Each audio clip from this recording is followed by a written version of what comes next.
This kind of separation since late first half action when they went up 10 only to give up a 4-point play with 2 seconds left.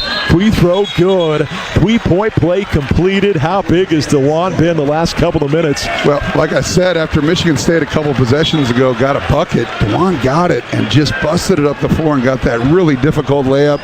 So he's had the last 5 after the 3 by Ryland Griffin. He comes off. David Coit back on. Kansas up 9 with 4:15 to play. Cooper collects at the top. Hands off now to Richardson. Driving left side. Kicks to Kohler. Wide open for 3. Missed it strong. Rebound Ryland Griffin. There wasn't a Jayhawk within 12 feet. But thankfully Kohler missed it strong. And even though Kohler had hit one, you're okay if he's taking those threes. Yeah, he was 0 for 3 last year from 3 all season. 68-59. Dickinson spots up for a long deuce. Missed it strong. He can hit that, but it came a little early. You can get that 15 seconds later. Yeah, under 4 minutes. That's not the shot that Hunter needs right there. Kansas by 9. Michigan State driving, shooting, missing. Rebound, Zeke Mayo. Mayo's had some big defensive boards tonight on a rough shooting game. A lob to Hunter. Oh, and he fumbled it out of bounds. He thought it was tipped, and he's asking him to look at it. And he is adamant that it was last touched by a Spartan. Yeah, that should have been a foul, number 1. I don't know how that's off of Kansas. We do get the under 4 media timeout. Bill Self giving Keith Kimball an earful. We just saw the replay and it was clearly off of Cooper. And you could tell from Cooper's body language he thought it was too. Neither, but they can't go to replay because there's 3 minutes and 28 seconds on the clock. Right. It was the right pass. Hunter did a good job of getting position, and Keith Kimball with a blown call. You hope there's enough time left for Kansas to get the residual makeup call. Bill Self's working on that right now. We got to get out to break. 3:28 to go in this one. 68-59 Kansas. Is Bill Self 3.5 minutes away from becoming the winningest coach in the history of Kansas basketball? Stay tuned to find out on the Equity Bank Jayhawk Sports Network from Learfield. Hi, we're your friends who get super excited about the holidays. We sure are, or this isn't the ugliest holiday sweater ever. People think we're happy because we love peppermint lattes. Or catching snowflakes on our tongues. But really, it's because it's Holiday Millionaire Raffle season. It's your best odds to win $1 million. That's dollars, not twinkling lights, but that would be great too. Play the Kansas Lottery Holiday Millionaire Raffle. Get excited. See kslottery.com for details. Do you have a reason to smile? If you have healthy teeth, you definitely do. And if you're covered by Delta Dental of Kansas, you have another reason to smile. Delta Dental of Kansas has many fabulous dental insurance coverage plans with a range of options to fit your life. You decide what you need. The whole process is so super easy. Plus, Delta Dental has the largest network of dentists in the entire nation. Yep, another reason to smile. Go to deltadentalks.com and click on Shop for Insurance to get started. When the game goes into overtime. But the game goes into overtime. The choice to enjoy is easy. Bud Light, easy to drink, easy to enjoy. Order Bud Light online today. Enjoy responsibly. Anheuser-Busch Bud Light Beer, St. Louis, Missouri. Hey Jayhawk fans, this is Eric Pauley, and you're listening to Kansas Jayhawk Basketball on the Jayhawk Sports Network. 68-59 Kansas. 3:28 to play here in Atlanta. 3:28 separating Kansas from a 3-0 start, but most importantly, separating Bill Self from becoming the winningest coach in the program with the most tradition in college basketball history. What must Kansas do to slam the door in these final 3:28? Well, it's nice to have a 9-point lead. Wish we would have had the ball, but you got to string some stops together and not allow Michigan State back in this, and it all starts right here. Spartans are 2 of 19 from 3. And you don't want to run too much clock, but you definitely clock is on your side. Holloman for 3, in and out, no good. Offensive rebound, Michigan State and Kohler. They'll kick it out. Holloman picks up his dribble at the head of the circle, guarded closely by Coit. Back to Holloman as he passes back and gets it back. He misses a floater. Long rebound, scooped up by Holloman. A second off.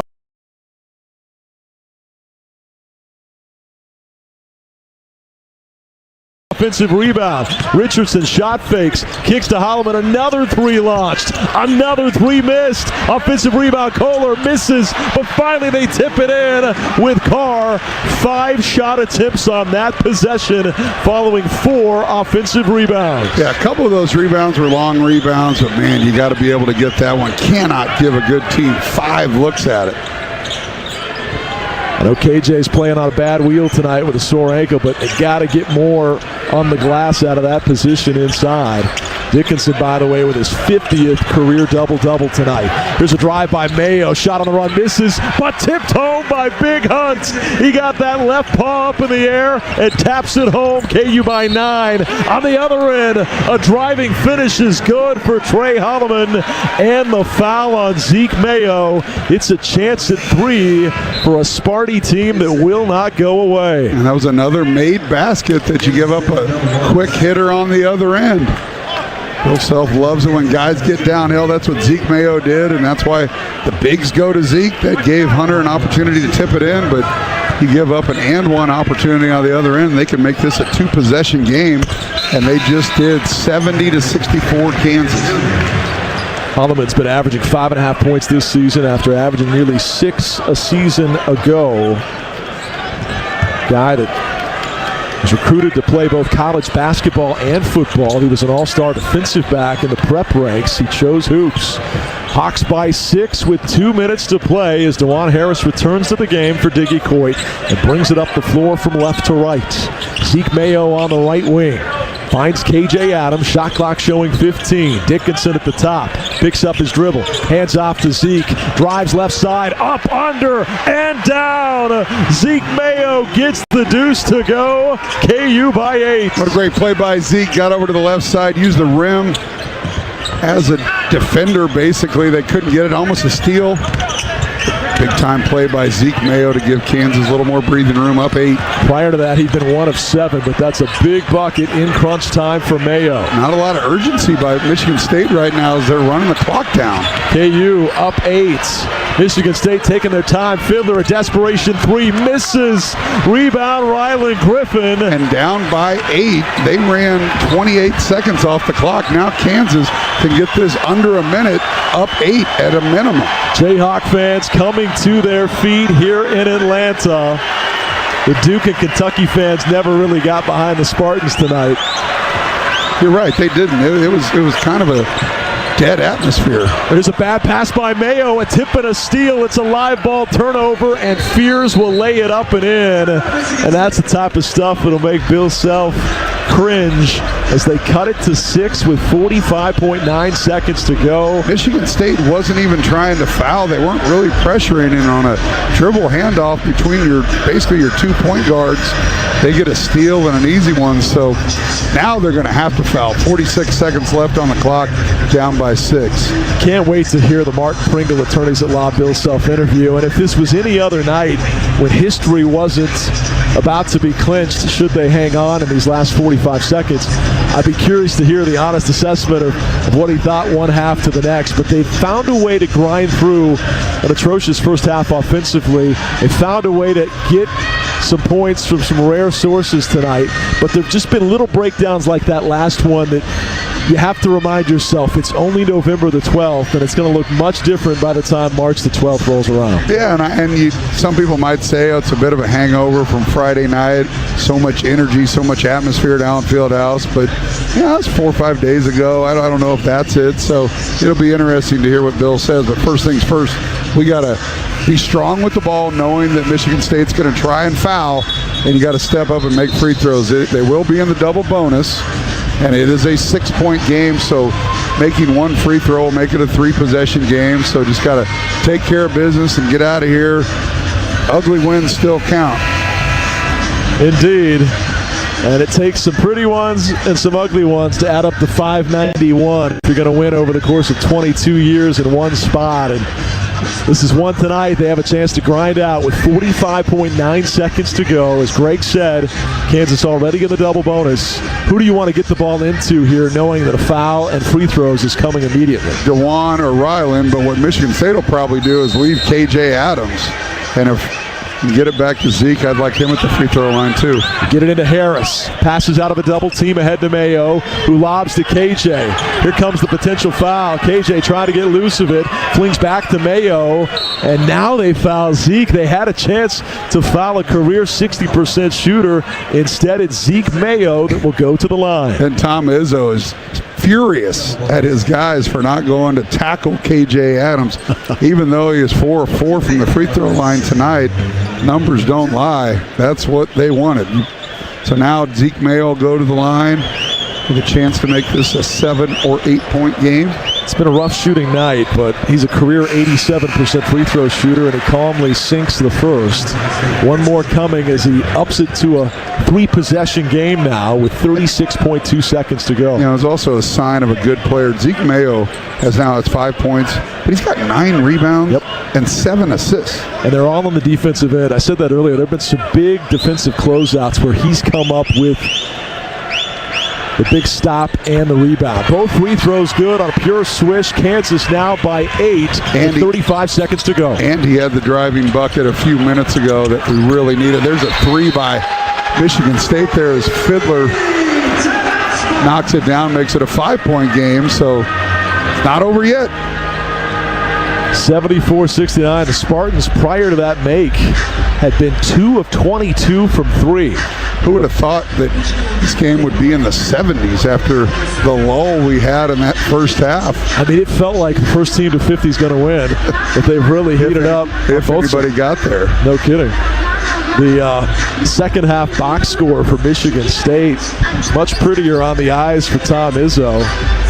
They shot 45% in this second half compared to just 26% first half shooting. And for Kansas in the second half, Jayhawks have shot it at 46%, now up to 41 for the game. So numbers have come up on both sides considerably.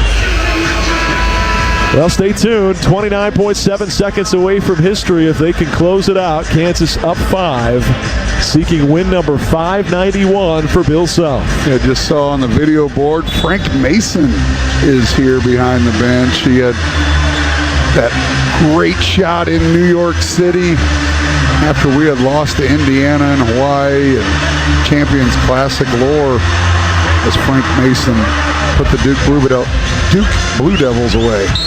So here we go, DeJuan Harris, Ryland Griffin, and KJ. They're going to probably let KJ get it. Yep. And that's, I would have thought maybe you put Hunter Dickinson down here. Exactly. KJ on the other end. But, again, KJ 4-4 from the free throw line. Yeah, it's surprising that that's who was funneled toward the ball there. But KJ, as you said, has not missed yet tonight. He will get a pair. But if he hits them both, back to a 3-possession game with 28.8 seconds to go. Adams just 1 of 7 from the field, but perfect thus far from the free throw line. 3 dribbles with the right hand, spins it in the left, shoots. Got it. Rattled it in, did KJ. 5 for 5. That's got to be a question, too, on the postgame interview with Bill Self. I mean, he has been money down the stretch because all of these have come in the last 10 minutes of the ballgame. Yeah, and he's obviously playing through some pain. I know Bill will talk about that, but if he can make this one, that's the story of the game. He front rims it. Kansas by 6 with 28 seconds to go. Up the floor. They try to get it off inside to Akins. He drives on the run, misses. Rebound Dickinson. Throws it off to Harris. They foul him, and now the Jayhawks are so close to history they can taste it. Yeah. They will march to the other end, up 6, with one of their most clutch free throw shooters, DeJuan Harris, to try to put this game on ice. Yeah, and kind of surprising. Down by 6, they drive it to the basket for a contested layup. Really no chance even if you make it. So DeJuan can salt this one away with a couple of free throws as he knocks down the first of 2. 7-point KU lead. Flory Bidunga checks in for Hunter Dickinson, who didn't get the career high tonight, but 28 and 12 for the reigning Big 12 Player of the Week. And now 2-0 in the Champions Classic. First team All-American, very much looking the part. Both free throws good. Kansas goes up 8 with 16 seconds to go. Here comes Michigan State. Fiddler, a desperation three, misses. Rebound, Zeke Mayo, and the Spartans will not foul. The final 5 seconds drip off the clock. His wagon's now loaded. His legacy cemented. Bill Self, KU's winningest coach of all time. What an accomplishment. Bill Self, now the all-time leader at the all-time winningest program in the country, in the history of college basketball. Great honor. I mean, unbelievable. You can rock. Chalk it up. The Jayhawks win number 591 for Bill Self. Yeah, you know, he's a deflector. He's not going to want to talk about it, but I will bring it up. And but he deserves it. He deserves all the praise. Whether it's Fog Allen only played 22 games a year, well, it doesn't matter. I mean, in this day and age, to do what he's done on a consistent basis over the course of a career at Kansas, you're not going to see this again. And so fun to watch him and his staff and the entire basketball family celebrate him and this great basketball program. Jayhawks now, for the moment, at least for the next 2.5 hours, have the best record of any of these 4 teams in the Champions Classic. They've now won 8 of their last 9 Champions Classic games, avenging some early Classic losses to Izzo and the Spartans. They've been on quite a hot streak ever since, and we'll see what happens in the nightcap between Duke and Kentucky. Duke also 8-5 to start the day with Kansas. Should they take down the Wildcats, they could match KU, but otherwise, now 14 years into this prestigious event, Kansas, the flag carrier for the Champions Classic. Yeah, and it didn't start off great. You know, the early years we struggled, but man, we've done a nice job over the last decade and took care of business tonight on a night that we just weren't all there. But we say it all the time, it's a sign of a great team. He's like a pitcher when he doesn't have his best stuff. He comes out, he took care of business and put away a Michigan State team that really fought hard, and to no one's surprise, because that's what Tom Izzo has done for 30-plus years. I was planning on using that very metaphor in the postgame show when I'm filling time for you getting interviews down there. In a major league season, you don't always have your best fastball. Some nights you got to find a way to pitch and locate when you can't throw heat. Kansas struggled to throw heat tonight, but they get the win in the end in typical grind-it-out Bill Self fashion. They were the tougher team when it was all said and done, and they win it 77-69. Stay tuned. Our postgame comes your way next, including the Martin Pringle Attorneys at Law postgame interview with the winningest coach in KU history, and let's all just agree, the greatest coach in Kansas basketball history. That comes up shortly on the Equity Bank Jayhawk Sports Network from Learfield. History. They've been in the biggest games in college basketball. It's always a joy when you get an early season matchup with 2 of the all-time programs, man. It's exciting. I played in it, played against Kentucky twice, 1-1. This event's been going on long enough for you to have played in it still? You know what? The champions, I didn't play in the champions, but we played Kentucky in an Elite 8 with Tubby, Coach Smith, and they beat us in an incredible game my sophomore year. Then we played them the following year in a big-time matchup in East Rutherford, New Jersey, and we ended up getting them back. Wasn't the same get back though. But it's Duke, Kentucky, man. What more can you ask for? Not a whole lot more you can ask for than that. But let's talk about specifically first your side of the ledger with Duke so far. A couple of games in the books, and what are some of the things you're seeing about this team's coming together now on both ends of the floor? Yeah, man. We just this group has been a together group so far. They've been bought in on both ends. And it's hard because we got so many new guys, and they're learning our system. We put in a new system, but these guys have been coming every day, man. Hard hats on, working hard together. Just not working hard, but working hard together. That's the difference, because you get guys. These guys work hard individually, but when you get the group all working hard together, it makes a difference. But look, we've had, no disrespect to Army and Maine, but this is different. So you get to see yourself against an incredible opponent early on. And Kentucky, to me, is underrated. You know, they underrated. They got Coach Pope has been one of the best coaches in college basketball here recently. They got a great coaching staff. My man Jay Hart is on the staff, who I played against. And also, they got guys who've been in some big-time moments. I mean, Butler played in the national championship game. I mean, you get Richardson and Brea and these guys, they've been in the tournament. So they big with Carr. I mean, Carr kicked our butts last year. Wake Forest and Williams. He's been a good player in his conference at Delaware. So it's gonna be a tough matchup, man. But hey, man, this is what you come to these schools for. You want to be in these big time games in the NBA arena. Everybody's gonna be watching. So I'm just excited for our guys, and hopefully, whatever the outcome is, you see what you have with your team in games like this. You mentioned a lot of the Kentucky players there. The top 7 or 8 of their team are all transfers in for Coach Pope for his first season, and they've put up a lot of points like Duke has so far. So a lot of threes like Duke has so far. What are some of the features of how they're playing now that concern you the most, besides just the personnel quality? Oh yeah, they push the pace, John. They push the pace, man. They want to play fast. So getting back in transition is going to be huge. They shoot. Coach Pope they want to shoot 35 threes a game or more, depending, and they play fast. They got all 5 guys who can push. So you don't have a man in transition. So we got to do a great job of getting back in transition, matching up, and then you got to know personnel. Who are the shooters? Like, Richardson and Brea, those guys can knock it down. Then you got guys like Butler and Oway. Those guys are more drivers and really good players. But so you got to know who you're guarding, who's checking into the game. You got Creaser. He's different than Butler. He had 12 assists the last game. He can shoot the ball really well. So you got to know his cockiness brings them an edge. And you got the guys coming off the bench, man, with Almanor, who's the leading scorer, and Fairleigh Dickinson. So it's going to be a game where you got to know all 10 guys can come in and do something. I'm telling you, man, I haven't been excited about in a long time. And I can tell you're excited here for this one. A big-time college basketball matchup for us old-timers.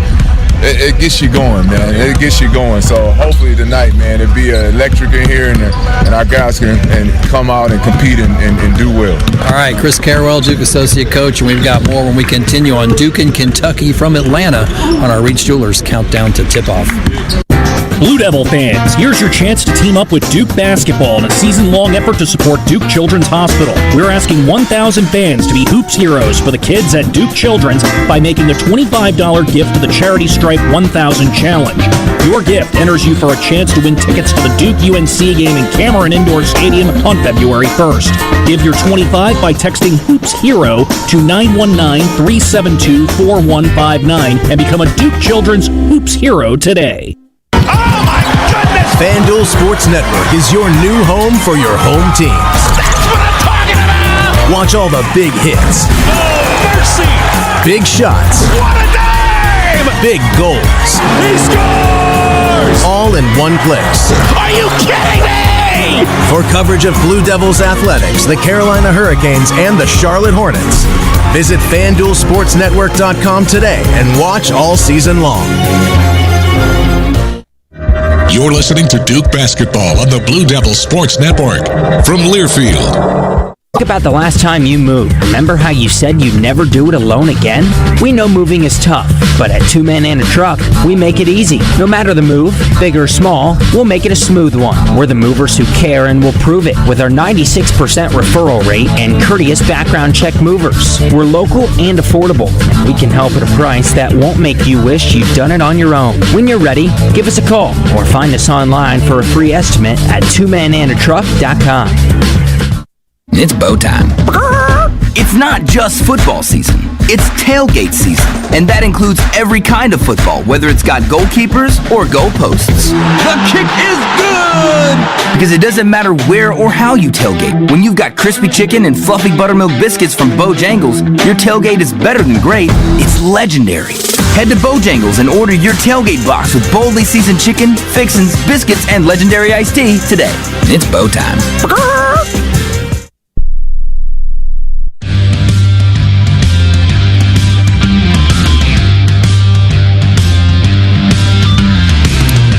Blue Devil fans, here's your chance to team up with Duke basketball in a season-long effort to support Duke Children's Hospital.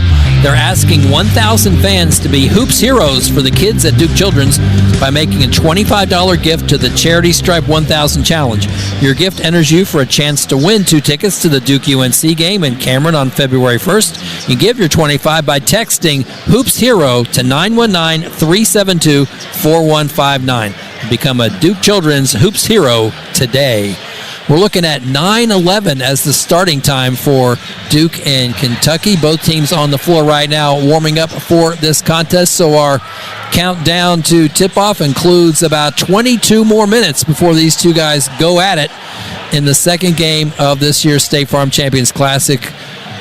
In the first game, Kansas knocked off Michigan State. For the Blue Devils, first time they've played Kentucky since the 2021 Champions Classic in New York, which the Blue Devils won 79-71. Overall, Kentucky leads the series 12-11. Series that goes back to 1930, but most of the games have been in the 1990s and beyond, and Duke has won 9 of the last 11. So looking forward to seeing what this edition brings.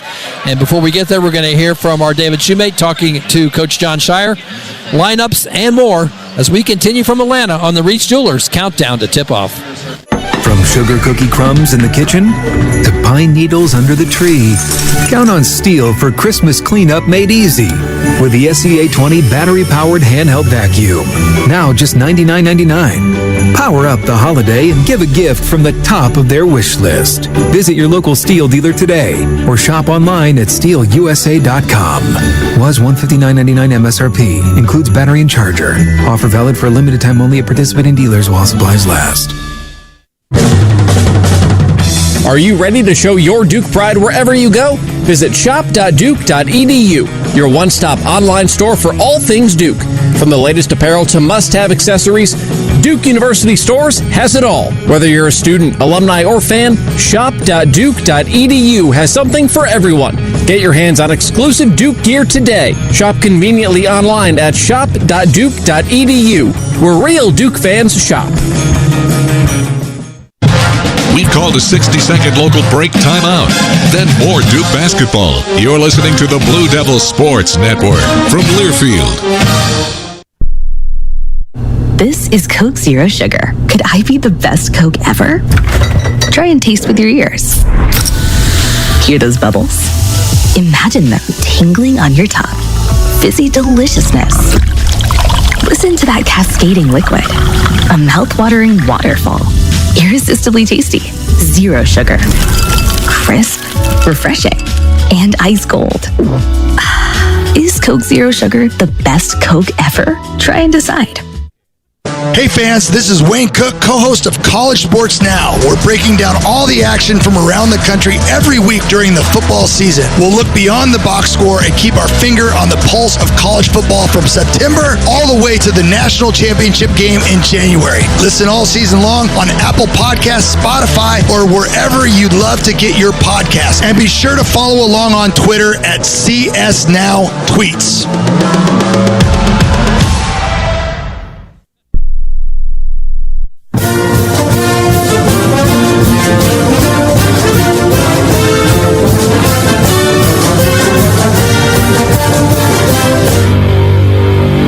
We carry a chip on our shoulder and we try and use that as motivation. Caleb will go it alone, off the window and down. Proctor's open, and that's a three. Multiple guys can shoot, multiple guys can make plays. I feel good about our team. I'm excited. How about a third? And this time he's fouled. Now the hit ahead for flag behind the defense to throw it down. Cross court, there's Cooper. A touch pass for Knipple. And another three. The Wisconsin Wonder rolls to life. I think this group has shown they're about the team and they're about making the right play. Caleb will launch. Why not? There's Brown the lob. And Flag will throw it down. What a theft. And then thunder at the other end. I'm excited to get going. In the heart of downtown Atlanta, we are set for one of the premier matchups in the opening month of the college basketball season. 2 of the 4 winningest programs in the history of the sport, Duke and Kentucky, will meet for the 24th time tonight. And while the Wildcats lead the overall series by a game, of late, the Blue Devils have certainly had the upper hand. From 1930 to 1978, Kentucky won 10 of the first 12 meetings between the two, including a 94-88 win in the 1978 National Championship game. But 6 months later, the Blue Devils would get a measure of revenge in Springfield, Massachusetts, as a part of the tip-off classic with Mike Jaminski leading 5 in double figures with 21 points to go along with 14 rebounds in an 82-76 win over the Wildcats. That would turn out to be the first of 4 straight wins for Duke in the series, and now 45 years later, the Blue Devils have cemented their dominance of Kentucky in the sports modern era, winning 9 of their last 11 with the Wildcats, including 3 of the 4 meetings in the Champions Classic.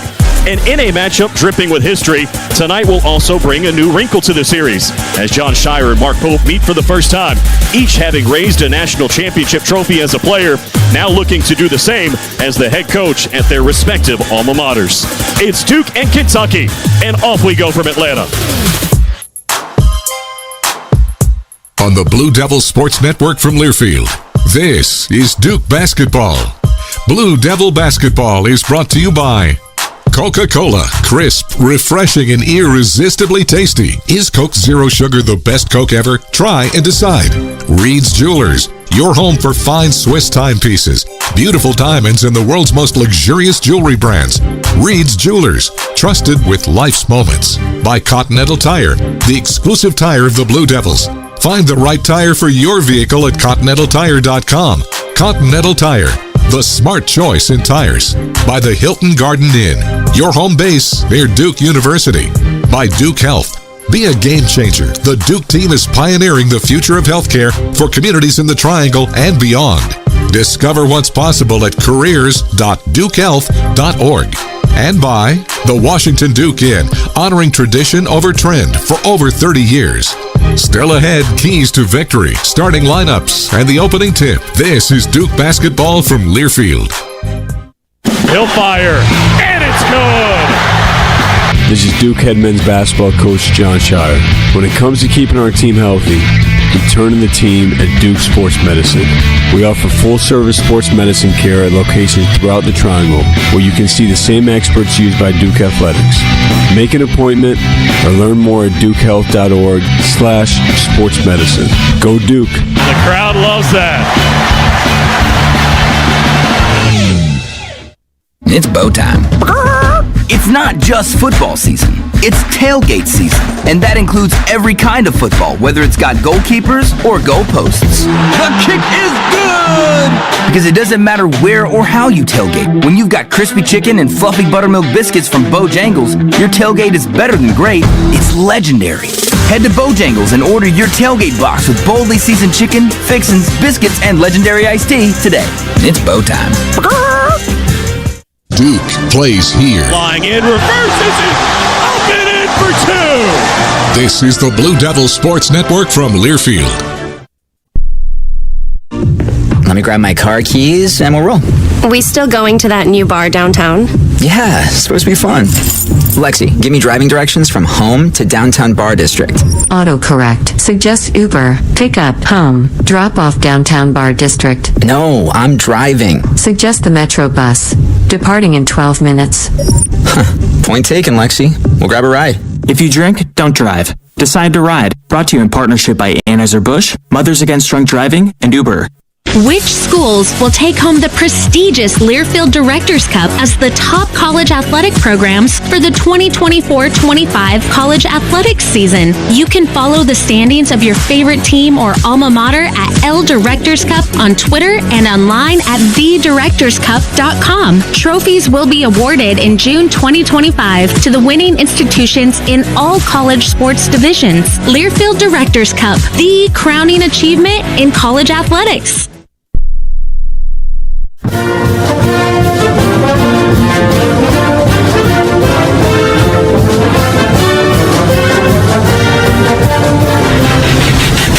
It's inching you closer to tip-off. It's time to go inside the Duke locker room with head coach John Shire, presented by Duke Health. Duke Health doctors are the official team doctors for Duke Athletics. Learn more at dukehealth.org. Now, once again, here's the voice of the Blue Devils, David Shoemate. Duke and Kentucky here tonight in the Champions Classic, and Coach wanted to start right there. It was announced earlier today that the series will continue all the way through 2028. One of the special events on the college basketball calendar, especially here early in the year. Well, you always know you're going to get a big-time game right away in the beginning of the season, and you play not just a really good team, but a proud program that expects to win. And it's been a great thing for us, I think our fans as well, just to see an early big-time game at a neutral site. And, I'm excited to keep this thing going. The sample size is small, but I want to get a couple of thoughts on either side of the ball. Initially, 6 in double figures your first 2 games offensively. What do you like on that end of the floor? I like how we're sharing it. I like how we're finding the hot hand. Game 1, it was Khan. Game 2, Tyrese had that moment there, and we kept finding him. And that's going to be who we are and what we have to embrace. I don't know if we need somebody to score 30 points a game, but depending on the game, depending on the situation, many different guys can step up, and that's the mark of a great team. On the defensive end of ratio, I imagine you would have liked both opponents more turnovers than assists. How have you guys done that? Well, just being relentless on the defensive end. We talk about having great activity, really not just playing with your hands, but playing with your body and trace the ball, and every pass should be contested, and our guys have embraced that. I think we have still a ways to go where we can get better on that end, and to try to do it against a team that's explosive as Kentucky on offense and the way they've taken care of the ball. It's going to be a big challenge, but I feel our guys are up to it. Let's talk about Kentucky a little bit. Mark Pope taking over at his alma mater, a totally rebuilt roster. I imagine it's a strange game to prepare for with so many new faces. Well, it's strange just because they have crazy experience. I mean, there is experience as any team will play all year. They just don't have the experience together. And, Mark, I give him credit with what he's done and the way they play offensively and stylistically. I'm, really impressed with what they've done on the offensive end, and it's a challenge. You have to be disciplined. You have to make them a half-court team.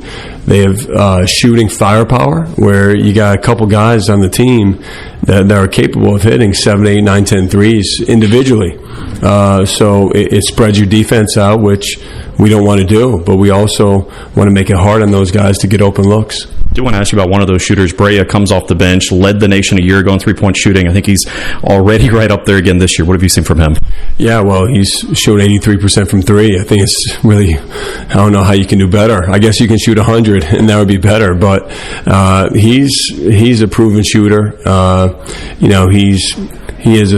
He just needs a small window to get his shot off, and he's very unselfish too. So, he's a guy you have to just lock in on. You can't foul him. He can get his shots in a variety of ways. The range that he shoots with, he can get him off the bounce. He can get him off the catch. He can shoot him turning. Just give him credit for the shooter that he is. And, you wish you could eliminate all of them. He's probably going to get a couple looks, but for us, making sure each look is contested is important. Finally, Coach, I'll let you go on this. We've talked about this a bunch over the years. The moment, the stage, everything that comes with playing in an event like this, what goes into having poise in those sorts of circumstances? Well, for us, Shumay, we focus on the things we can control. And there's a lot in these situations. There's a lot of things you can't control. You can't control the crowd, can't control making your shots all the time, but you can control your attitude. You can control your focus, your energy, being a great teammate. And those things translate into giving you a great opportunity to win. And that's what our focus has been the entire preseason. Entire preseason is about things we can't control. And, we've had a saying in our program for a long time, next play mentality. No matter if you go on a run or no matter if things didn't go your way. And that's what I want to see from our group tonight. Coach, we appreciate the time. Good luck tonight. Thanks, Shumay. I feel happy, Valero Pay Plus app. I feel happy, it makes savings a snap. Use it and start saving automatically. You just save some money, not too shabby. I feel happy, I'm in and out real fast. I feel happy, now pit stops are a blast. Download today and get in on the fun. Valero Pay Plus app, your savings have begun. 'Tis the season for family and friends. 'Tis the season for gifting. And 'tis the season for making holiday dreams come true. 'Tis the season for using the old-timey contraction 'tis. And 'tis the time of year for holiday scratch-offs. With over $85 million in total prizes, 'tis the best gift of all. 'Tis the season to gift endless joy with holiday scratch-offs from the North Carolina Education Lottery. Must be 18 to play. Approximate overall odds of winning range from 1 in 3.06 to 9.95. Problem gambling helpline 877-718-5543. The passion, the excitement, the tradition. This is Duke basketball from Learfield. Whether you're in the market for a new boat or just need service or accessories for an existing boat, turn to Overbee Marine. Now with 2 locations in Kittrell and Lake Gaston, Overbee Marine offers the highest quality of marine products and services, including the latest from Sea Ray, Centurion, Avalon, Bennington, as well as Cobalt boats. Overbee Marine also offers the largest selection of parts in the region, along with full-service facilities at their 2 locations. Stop by or give them a call at 252-586-3593 or online at overbeemarine.com. Overbee Marine. Don't let adventure pass you by. Enjoying the game but not the drink being spilled down your back or the foam finger poking you in the face? Well, head to the concession stand, grab a Lindy's Italian Ice, and take a 6-ounce vacation. A 6-ounce cup of lemon Italian Ice will make you feel like you're swaying in a hammock, and the only thing in your face is a cool, salty breeze. That ought to have you refreshed. Now get your head back in the game and start belting out blue and white with the youthful exuberance of the freshman behind you. Yes, the same one that keeps spilling his drink down your back. Lindy's Italian Ice. Have an ice day.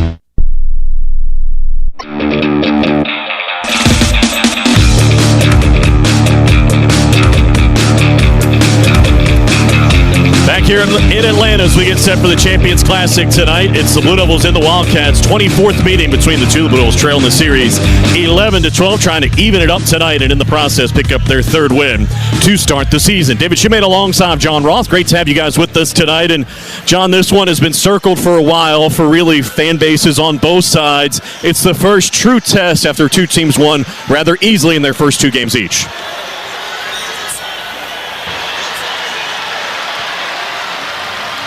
The Gremlins have gotten into John's microphone. We'll get him here in just a second. As we told you, 2-0 starts for both teams. The Blue Devils won 100-58 over Army most recently. Also beat Maine 96-62. For Kentucky, they've been over the century mark twice, beating Bucknell 100-72 and Wright State 103-62 in the opener. The stage is set, though. Duke and Kentucky, number 6 and number 19, getting together in the Champions Classic. We'll tip it off when you come back. Every day in the U.S., more than 9 people are killed and 1,000 injured in crashes involving a distracted driver. You can't control other motorists, but you can control how you operate your vehicle. Avoid distractions while driving, like texting or checking social media. Brought to you by Trusted Choice Independent Insurance Agents of North Carolina. Learn more at trustedchoice.com/Go Duke.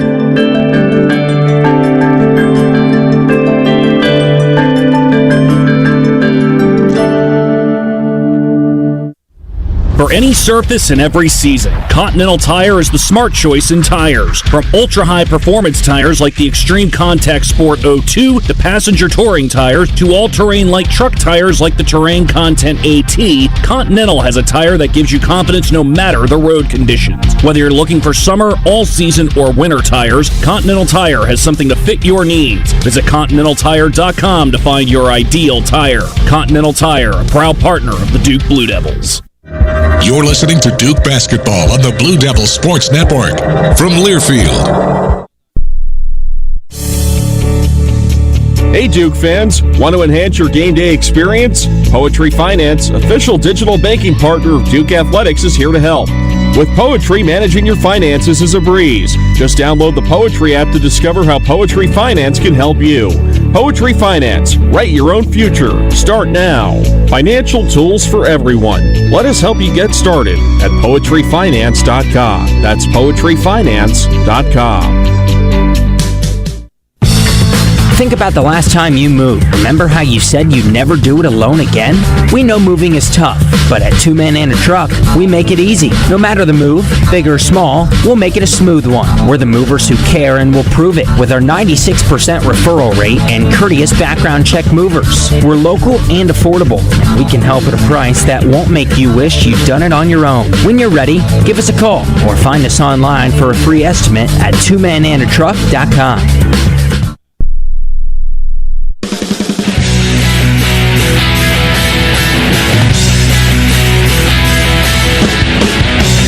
Duke and Kentucky coming up from Atlanta as part of the Champions Classic. Tip-off with David Shumate and John Roth in just a moment. Let's pause 10 seconds so to allow stations to identify themselves. You're listening to Duke Basketball from Learfield.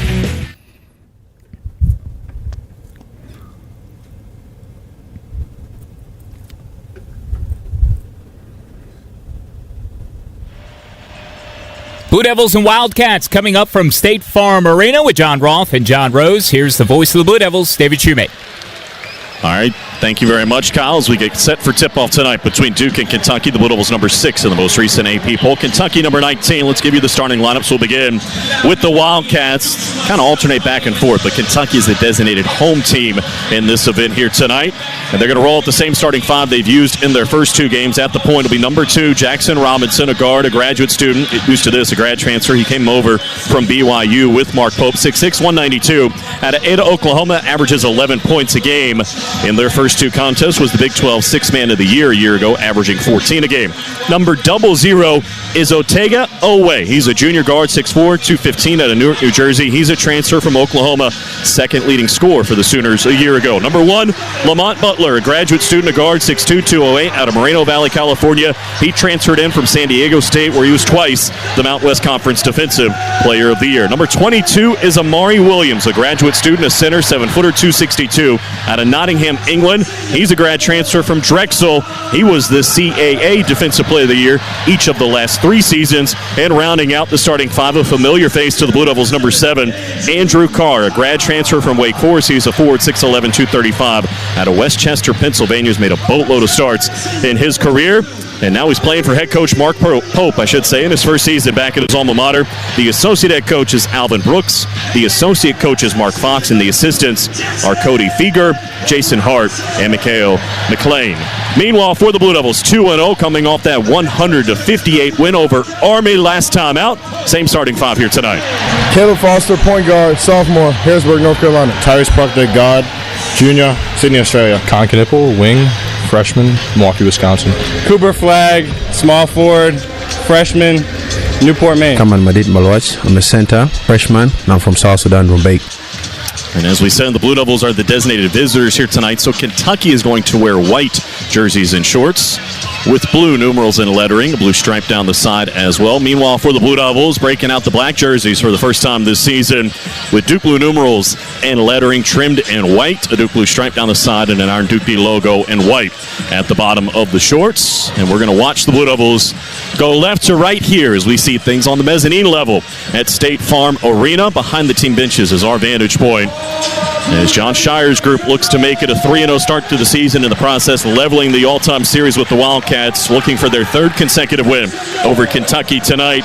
They've won 9 of 11 against Kentucky since 1979, and these two have met 4 times in the Champions Classic. The Blue Devils have won 3 of them, including each of the last 2. Of course, remember what happened in Indy in 2018 when the Blue Devils beat them by 34, 118-84. And in 2021, it was an 8-point win at Madison Square Garden.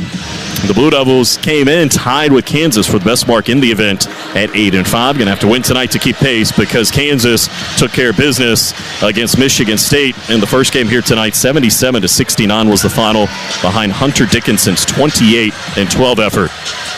It'll be Maluach and Williams to jump it off to get this thing underway.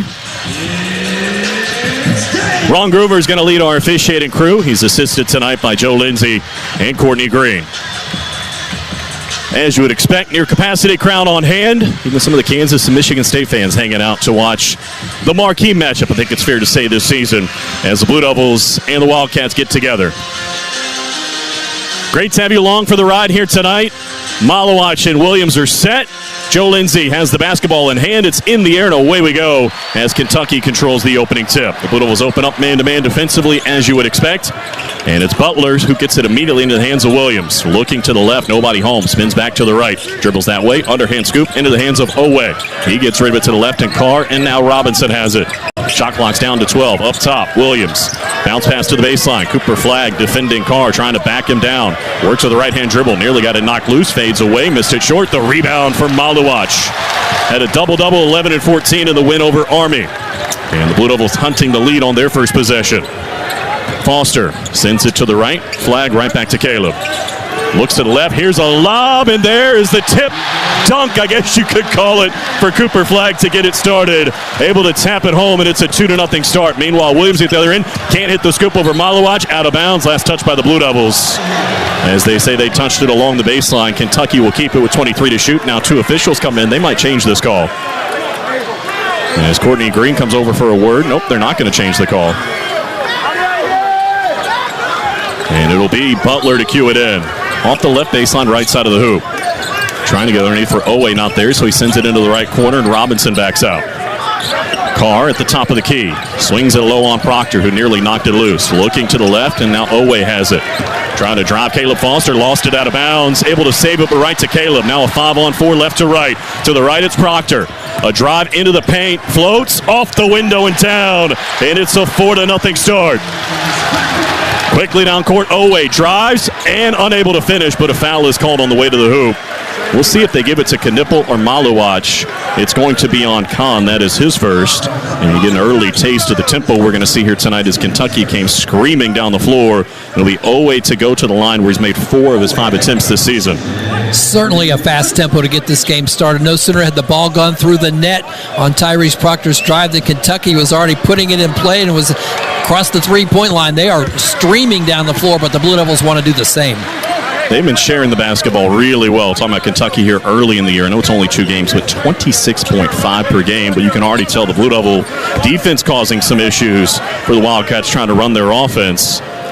As Owe tries to cut the deficit in half, rimmed out on the second, so it stays 4-1, and Cooper Flagg has the rebound. Foster across midcourt, just about 90 seconds in. Cooper dribbles to the right, into the hands of Knipple. Bodied up by Owe, knocked it loose, able to get it back as Kahn needs some help though. On the deck, fed it to Cooper Flagg. Now he's trapped along the right sideline. Cooper will drive out of it, got by Carr. He's fouled on the way to the hoop, and the foul will be on Carr, and that is his first, and the first on Kentucky. Cooper looking for some kind of option to get out of that traffic there, and finally just decided to take it himself toward the basket and is rewarded with drawing the foul.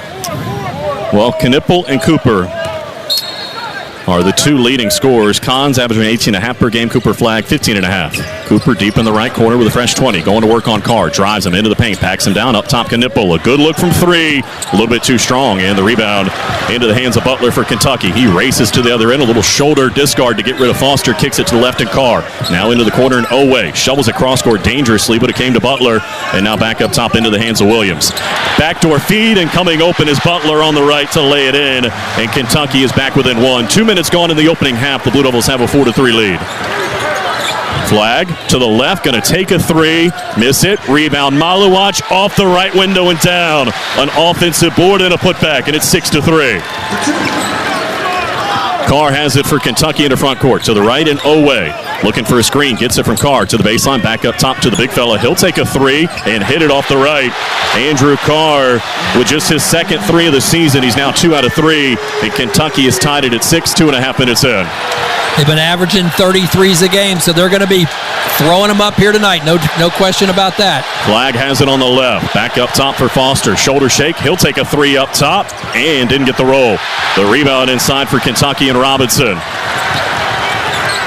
Tied at 6, just about 3 minutes in. Owe on the left, can't come free, so Williams drives to the right, backs down on Malowacz, got him to the left block, floats it up, missed it, rebound, come on. And here comes Knipple left to right. Long hit ahead for Cooper Flagg, one-on-one with Carr, drives him to the paint, whips it cross court, deflected on the way through, out of bounds by Robinson. And the Blue Devils will keep it with 16:55 to play in the opening half, tied at 6. Cooper was looking for Tyrese Proctor down on the corner. He was open for a second, but Kentucky made a nice play to deflect it out of bounds. As Foster will inbound along the right baseline, left side of the hoop. Waiting, lobs it in for Knipple. In the corner, got the defender airborne, whistle and a foul on the floor, they say, as Owe ran into Knipple. Looked like he was trying to shoot, but they say the contact was before he was in the shooting motion. Second foul on the Wildcats. These are 2 teams that can roll deep, obviously. The Blue Devils have 8 guys that have averaged double-digit minutes. For Kentucky, they've got 10. And immediately they go to the bench and bring in Brandon Garrison, the sophomore forward, transfer from Oklahoma State, as Williams will come out.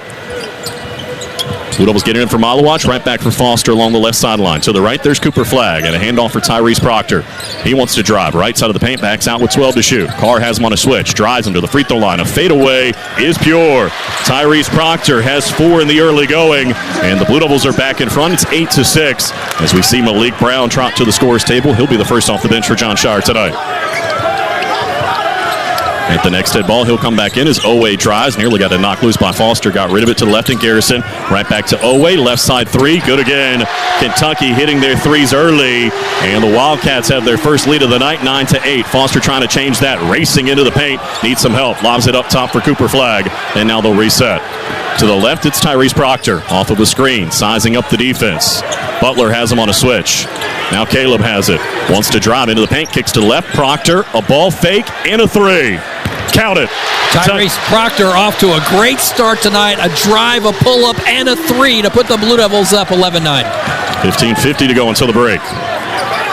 Garrison has it now for Kentucky. Knocked loose by Foster into backcourt once, twice. He took it away. And now here's Knipple on the left. Driving inside. He's fouled. And that'll be the first on Butler.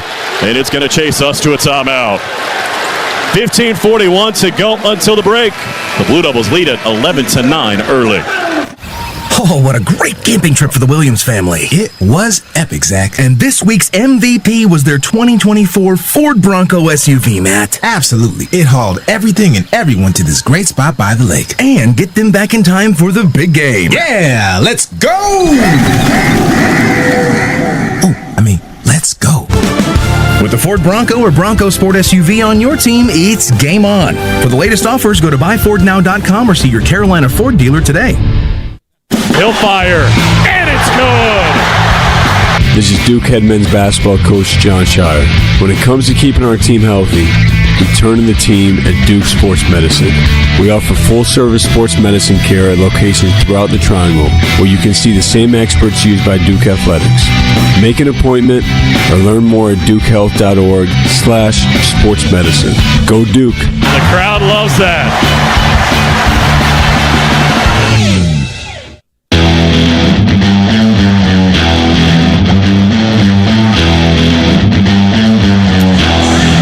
Just underway here in Atlanta, 15:41 to go in the opening half. The Blue Devils with an early 2-point lead on Kentucky, 11-9. Don't forget that the FanDuel Sports Network is your new home for your home teams. Watch all the big hits, big shots, big goals, all in one place. For coverage of Blue Devils athletics, the Carolina Hurricanes, and the Charlotte Hornets, visit FanDuelSportsNetwork.com today and watch all season long. David Shoemate alongside John Roth. John Rose, our producer and engineer, back inside our network studios tonight is Kyle Schasberger. A contrast of styles here tonight in terms of experience. I think both teams want to get up and run, John, but when you look at Ken Palm's rankings in terms of Division I experience, the Blue Devils rank 140th, not surprising, with just 1.94 years of experience, even with some of the graduate transfers. Kentucky, 5th. Their guys have been in it for more than 3 years, and really some of the youngsters, the 3 freshmen they have, they don't really play a whole lot. This is a very old team for Kentucky. Yeah, it certainly is with all those transfers. They've got over almost 600 games played in college basketball amongst their players this year. Certainly has a lot of experience for a team that hasn't played together. So we're looking forward to seeing how that impacts them tonight, and if the Blue Devil defense can kind of disrupt some of that experience since it hasn't played that much together. But certainly they played well so far and off to a good solid start here. The pace is one thing that's definitely going to be something to keep an eye on. Duke's transition defense is going to be key. They're going to have to keep getting back and picking up there really aren't assignments to pick up players coming back on defense in a fast break like this, but you got to get to the person nearest you and get to them to kind of prevent some of the Kentucky fast break action. And so far, Kentucky's gotten down quickly for one fast break, but a couple of threes as well. So 2-point game here early. And out of the timeout, we will see Malik Brown come in, the junior forward, 6'9", 222 out of Culpeper, Virginia. 2 points in each of the first 2 games respectively, but he's averaging 7 rebounds, impacting things as he's been known to on the glass and on the defensive end of the floor. As Proctor will get it in, leading by 2, trying to lob it into the corner. Cooper Flagg has it now. Carr there defensively. Now up top it comes for Knipple. Back to the left, Proctor wants another 3. A little bit too strong in the rebound for Carr in Kentucky. The Blue Devils 1 for 5 from outside at the outset. Kentucky has made each of their first 2. Butler crossing over at the right elbow, swings it to the left, and Carr going to launch in the corner and hit again.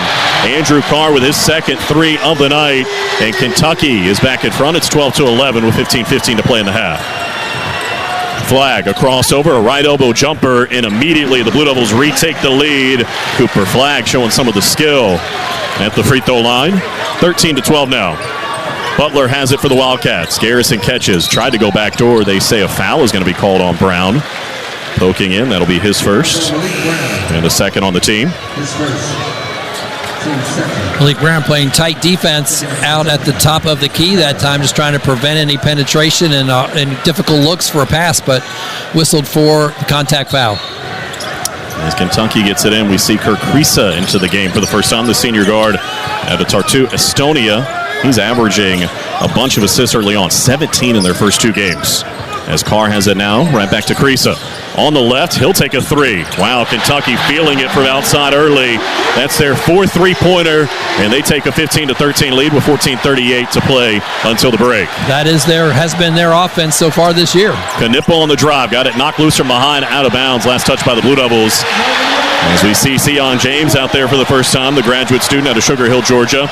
Yeah, Kentucky coming in, making about 12 threes per game. They hit 40% of their threes. The Blue Devils 41.8%. Duke has been hitting about 14 per game, but the Wildcats have hit each of their first 4. They're 4 for 4 from 3, 1 for 4 from 2. Meanwhile, the Blue Devils are kind of the opposite, 1 of 5 from 3 and 5 out of 6 from 2. Yeah, with the contrasting styles, it's a 2-point game. Mason Gillis also into the game, so the 3 transfers out there along with Cooper Flagg and Tyrese Proctor. The Kentucky fans making some noise as they lead by 2. In the right corner, another 3, and it goes down this time for Almanor. The transfer from Fairleigh Dickinson, and Kentucky leads by 5. They've scored the last 6 in the last 30 seconds. James has it on the right, wants to drive, got inside on Krisa, high off the window. No, the rebound for Kentucky. Garrison along the left with Krisa. Kentucky by 5, 18-13. Garrison looking for help. Deep 3 on the left. Didn't go, but a foul is going to be called on Cooper Flagg, crashing into Robinson. And 3 free throws coming for Kentucky as the Wildcats have made each of their last 4 from the field, and now they've got a chance to shoot 3 to add to a 5-point lead.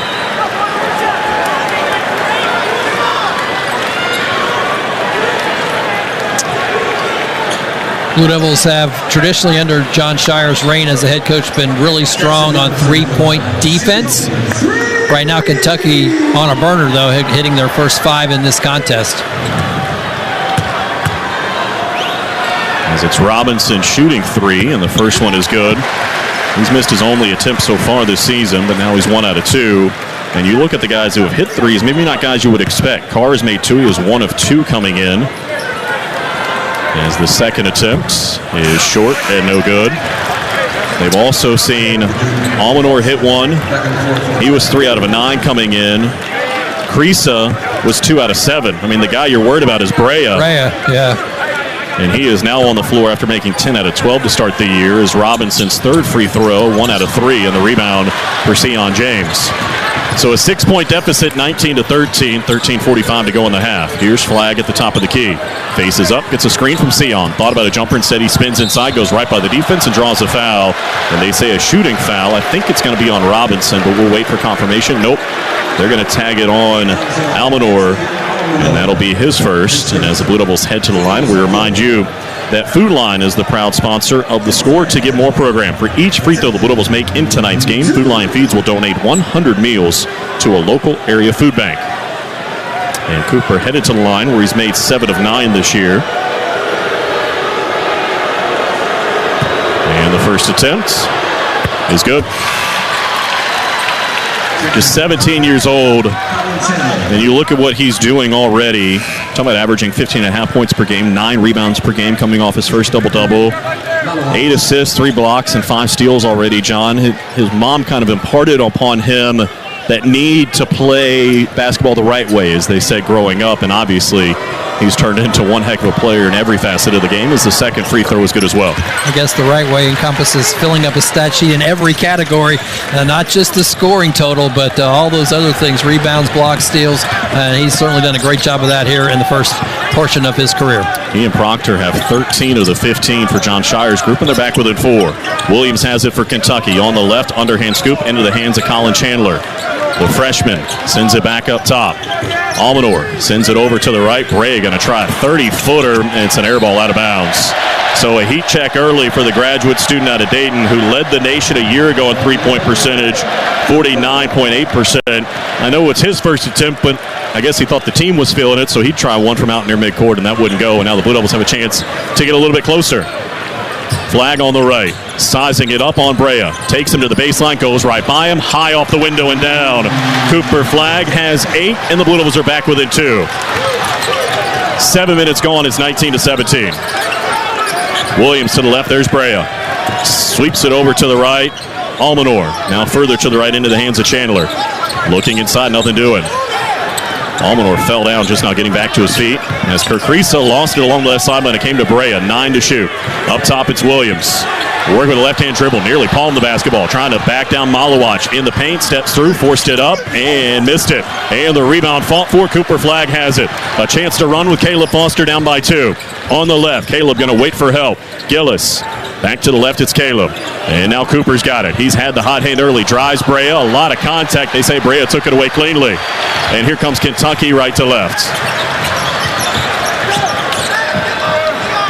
As we see Con Knippel set to check back in at the next set ball. Brea on the right. Thought about a 3. Instead, he goes to the left. Chandler. A touch pass into the hands of Almanor. Can't hit the 3 this time. And Caleb Foster being grabbed by Krisa. No foul. John Shire in disbelief. Here comes Kaler to the right. Now it's Sion James driving in to rock the rim and tie the game at 19. What an attack by Sion James right through the defense and just flushed it home. 11:40 to go until the break. Williams to the right. The Blue Devils have scored the last 6. Inside it goes. Almanor nearly knocked loose. Up top, Williams. Jumper up over Malawach. Oh, it dies on the bracket and goes down. Williams with his first field goal. Kentucky by 2.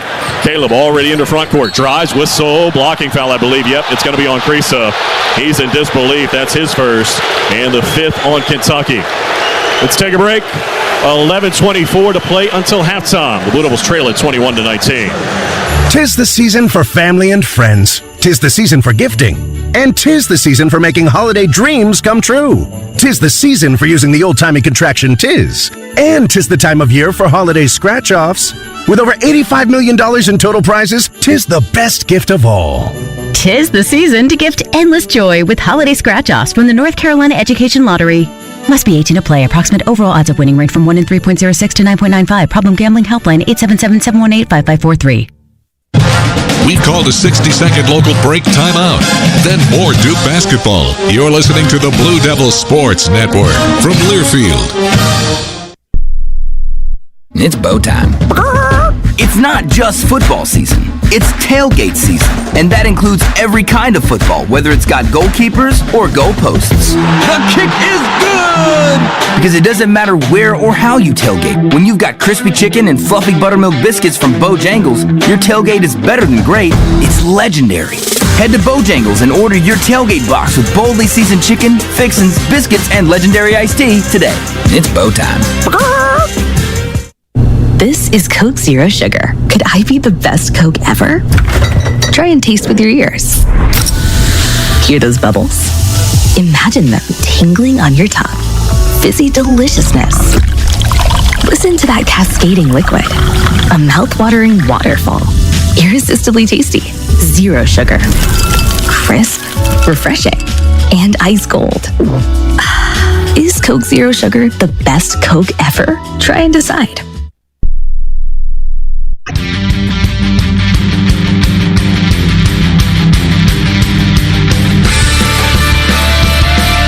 The Blue Devils trailed by 6, 19-13 just a couple of minutes ago, but that was before the grad transfer. Sion James took flight to punctuate a 6-0 run. Here comes Kaler to the right. Now it's Sion James driving in to rock the rim and tie the game at 19. What an attack by Sion James right through the defense and just flushed it home. Kentucky has since gone back ahead by a bucket, 21-19, 11:24 mark of the first half. Kyle Schasberger, John Rose is there inside State Farm Arena. So is David Shoemate and John Roth, who has a deeper look at the numbers. Yeah, our stats in game presented by Steel. Trusted steel power in the palm of your hand. Save $30 on the GTA 26 handheld garden pruner. Visit your local Steel dealer today or shop online at steelusa.com. Here in the early going, the Blue Devils have made 8 field goals so far, 7 of them from 2-point range. Kentucky's made 7 field goals, 5 of them from 3-point range, and it's a 2-point game, 21-19 with 11:24 to go in this first half. Duke led by Cooper Flagg with 8 and Tyrese Proctor with 7. Kentucky's scoring more evenly balanced, but topped by Carr with 6. Rebounding fairly even. Duke 8-7 lead right now, and turnovers. Duke has not yet committed one, but Kentucky's got 2. And interesting, it's kind of indicative of how back and forth and fast-paced the game's been. There's already been 5 lead changes here in the first 8 minutes of play. So it's Kentucky 21 and Duke 19 as we get back to action. David Shoemate. It'll be Foster, Malowacz, James, Knipple, and Gillis, the 5 on the floor for the Blue Devils out of the timeout. Oweh out there with Brea, Williams, Butler, and Chandler for Kentucky. As they lob it out near midcourt, Knipple has it now. A crossover to the free throw line, drives inside, rises up, couldn't hit. Malowacz trying to get the offensive rebound, had it for a second, but he was out of bounds, and it's over to Kentucky. So the Wildcats will get it back. You mentioned this breakneck pace. Only 2 turnovers so far between the two teams, both of them for Kentucky. As the Blue Devils have 4 assists right now, no turnovers. Kentucky sharing the basketball really well. They've got 7 already by 7 different guys. As we see Butler bring it across midcourt, greeted by Gillis. Trying to get by him on the right. Got to the free throw line. And on Malowacz, the floater is swatted out of bounds. Get that out of there. My goodness. And Kentucky will have to inbound along the left baseline. Malowacz just sent that into the stands. An early message. As Kentucky will inbound with 18 to shoot. Looking inside, not there. In the corner, Brea nearly fell down. Knipple there, rises up, can't hit the 3 over him, and the weak side rebound for Caleb Foster. A chance to tie or go back in front, trailing 21-19. Caleb looks to the left, backs out. Malowacz comes to set a screen. He'll take it. Caleb probes, got inside, put it off the window and down. Caleb Foster has his first field goal. It's an 8-2 push, and we're tied at 21. A bounce pass up top finds Butler on the left. Can't hit the 3 for Kentucky, and the rebound for Gillis. So they made their first 5. They missed their last 3. James across midcourt. Back up top, Gillis now. To the left, it's Foster. Slicing into the paint. Puts it up. Left it short. Got his own rebound. A chance to reset. Gillis on the left. Won't shoot. Up top, Caleb has it now. Plenty of time. 15 on the clock as we approach the midway point of the first half. To the right it goes and Sion James. Waiting. 8 to shoot. Drives to the right baseline. Got all the way inside. Reverses it up. Wouldn't go. Malowacz tapped the rebound, but Kentucky has it with Oweh. Midway point of a very entertaining opening half, tied at 21 here in Atlanta. Williams for Kentucky trying to drive Malowacz. Got him to the left block. Backs him down. Tried to step through. Goes up. Falling away. He gets the foul call. Are they going to count the basket? John Shire in disbelief. We'll wait and see. They are going to score the basket. And Malowacz is going to pick up his first. A lot of jockeying and shot fakes there that time, and Malowacz seemed to hold his ground, but got a little piece on the last one as the ball cleared his fingertips and dropped through. So now Williams, who's only made 5 of 11 free throws this year, will go to the line trying to complete the 3-point play. Kentucky as a team hits their free throws at a 71% clip. And you see Cooper Flagg trot to the scorer's table to check in at the next head ball. Williams, a left-handed free throw shooter. Lane violation as Blue Devils went in early. He's going to get a reprieve as they say James step into the paint. The Blue Devils are saying that Kentucky with Oweh came in as well, and Ron Groover saying no. As we see Cooper Flagg come back in, James will leave. Andrew Carr is back into the game for Kentucky. And we'll do the free throw again.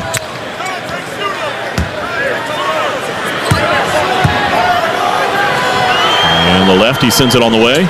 Got that one. So he takes advantage of the reprieve, and Kentucky leads by 3. They've led by as many as 6. The Blue Devils have led by as many as 4. Caleb looking for Knipple off of a curl. Can't shake free of Oweh. And now up top it's Malowacz. Right back to Caleb Foster. Wants to drive inside. A hop step, double team. Kicks it up top for Proctor. Plenty of time, 14 to shoot.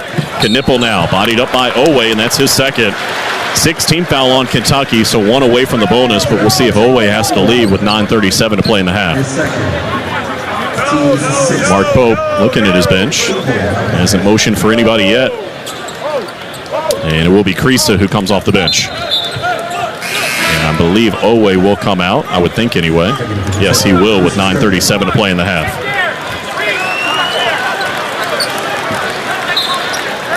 Along the left sideline, Knipple to get it in. Waiting, does for Caleb. Sends it to Knipple on the right. The defender fell down. He kicks to the right corner. Cooper flag. Canada 3. Malawach battling inside. Can't save the rebound. He and Williams are locked up. The head coach of the Blue Devils, John Shire, asking for a foul. No whistle. And with 9:27 to play in the half, Kentucky has it back. The Blue Devils trailing 24-21 as we see Malik Brown come off the bench, and he will relieve Malawach, I would think. Yep, that's the case. And Kentucky bringing in reinforcements as Garrison will return and Williams will leave. The early chess match between the two head coaches. 2 of 49 coaches in Division I that are head coaches at their alma mater. As Butler sends it for Creasa up top. Back to the right and Butler. Comes free at the top of the key, going to take a 3. That won't go. The rebound tip. Kentucky has it, but a foul coming on Kentucky on the rebounding action. I think it was Carr who knocked Knipple to the deck. And if that is the case, that's 2 on him, and we'll walk to the other end for Knipple to shoot 1 and 1. And immediately, Almanor comes off the bench as Carr will leave. And the Blue Devils have been a good free throw shooting team here early in the year, nearly 74%. And Knipple has made all 4 of his attempts. They've only been to the line twice tonight. They've made both of them. As Kahn, the team's leading scorer, looks for his first point of the evening. And the right-handed free throw shooter can't hit the front end. Garrison, the rebound for Kentucky. An outlet pass for Creasa, touch pass into the corner, and Robinson. And now back up to Creasa to set up the offense. Off of a screen, probing at the free throw line. Kicks to the left. Butler thought about a 3. Instead, he'll drive. Flag. Got inside. Fell down. Got to be his travel. Yep. Unfortunate on a wet spot, but lost his feet, and Kentucky turns it over for the 3rd time. He was about to run into the defense of Malik Brown if he'd have kept his footing that time. Blue Devils get it back. So Cooper and company will go to work. Shooting 53% from the field. Out rebounding Kentucky. The difference in the game right now, Kentucky has 4 more threes than the Blue Devils, and that's why they're up by 3. Yeah, they're both actually hitting 53% overall from the floor. Knipple has it on the right. Lobs it inside for Cooper flag. Spins on Almanor. Back to the left he goes. Raked at and fouled, and that'll be the first on Garrison. And that is team foul number 8, and another 1 and 1 coming up. Some groans from the Kentucky faithful, but pretty sure you can't hit a guy across the arm. I read the rule book in total in a while. That puts Cooper Flag in position, though, to become the first double-figure scorer in this game. Already with 8 points. As the front end of the 1 and 1 is good. We've seen some pretty impressive scoring performances by freshmen against Kentucky in the Champions Classic. Of course, when you put up 118, you're going to get some lopsided numbers. I think that was RJ Zion show. One of them had, I think, 32. One had 28. Ugh. As the second free throw for Cooper is good. And as John told you, he becomes the first into double figures. 24-23. Kentucky leading by 1, 8:42 to play in the half. Almanor dribbles to the right, hands it off for Butler, and now Kirk Creasa has it. Comes off of a screen sent by Garrison. Brown has him on a switch. They're playing catch around the perimeter. Creasa going to take a 30-footer. That's way offline. And the rebound for Knipple. A chance to retake the lead down by 1. To the right, it's Flag. He's had the hot hand. Into the paint. To the left, Knipple a 3. He's fouled and will shoot 3. Unable to hit the shot, but headed back to the line. And we'll see who they tag this foul on. That's on Butler, and that's his second. Knipple. Been perfect on free throws coming into this game. This one into the 1 and 1, yeah. But he's a guy you like to have at the line with the way he can stroke it. And the first attempt is good. Freshman out of Milwaukee, Wisconsin. At 15, 2 rebounds, 2 assists, a steal. and playing 27 minutes in the 42-point win over Army. And now a chance to give Duke the lead again, tied at 24. Got that one, and he'll have one more to come. As we see Owe return with those 2 fouls, and Butler will leave with 8:23 to play in the half. By the way, that's the 9th team foul, so the Blue Devils are in the double bonus the rest of the way with still 8:23 to play until halftime. Third attempt for Knipple. Made every single one of them. And Duke leads by 2, 26-24. And now the Duke faithful making some noise here in Atlanta. Creasa on the left. Defended by Cooper Flagg. Looks to the right. Nothing doing. Got it to Robinson, but out near the logo at midcourt. Wants to drive Caleb Foster. Back to the left. Got a screen. Couldn't get loose. And now back up top. Brown got a hand on it. Knocked it out of bounds along the left sideline. Kentucky will keep it with 10 to shoot. But they're going to have to inbound about 30 feet out with 8:03 to play in the half. And Brown has done so well at that, attacking the ball out at the head of the offense in the first 3 games this year. Creasa for Garrison. Shoved off to get some space on Brown. Couldn't. Had to get rid of it for Creasa. Turns the corner. Thought about a jumper on the baseline. He will take it from 15. Miss it. The rebound for Cooper Flagg. A chance to add to a 2-point lead. Left to right, they come in transition. The trailer, Proctor will take it. Can't hit a 3. The rebound, Knipple trying to get it, but it's into the hands of Owe. And here comes Kentucky down by 2. Oh, the lead ahead pass deflected and stolen by Proctor. Now Knipple going to try to go it alone. He'll find Flagg to lay it in. Floating in off the left. He's got 12. Timeout, Kentucky. Will take it as well. 7:32 to play until halftime. The Blue Devils lead at 28-24. It takes hard work to be the best in the game. Planning, commitment, resilience, sweat. That's why Old Dominion Freight Line, the #1 national LTL carrier for quality, works hard to be the best in the game and is proud to support those striving to be the best in theirs. Old Dominion Freight Line, official freight carrier of Duke Athletics, helping the world keep promises. I feel happy, Valera Pay Plus app. I feel happy, it makes savings a snap. Use it and start saving automatically.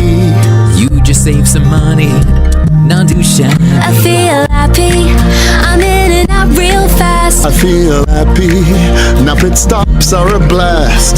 Download today and get in on the fun. Valera Pay Plus app, your savings have begun.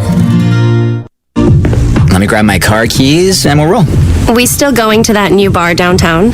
Yeah, it's supposed to be fun. Lexi, give me driving directions from home to downtown bar district. Autocorrect. Suggest Uber. Pick up home. Drop off downtown bar district. No, I'm driving. Suggest the Metro bus. Departing in 12 minutes. Point taken, Lexi. We'll grab a ride. If you drink, don't drive. Decide to ride. Brought to you in partnership by Anheuser-Busch, Mothers Against Drunk Driving, and Uber.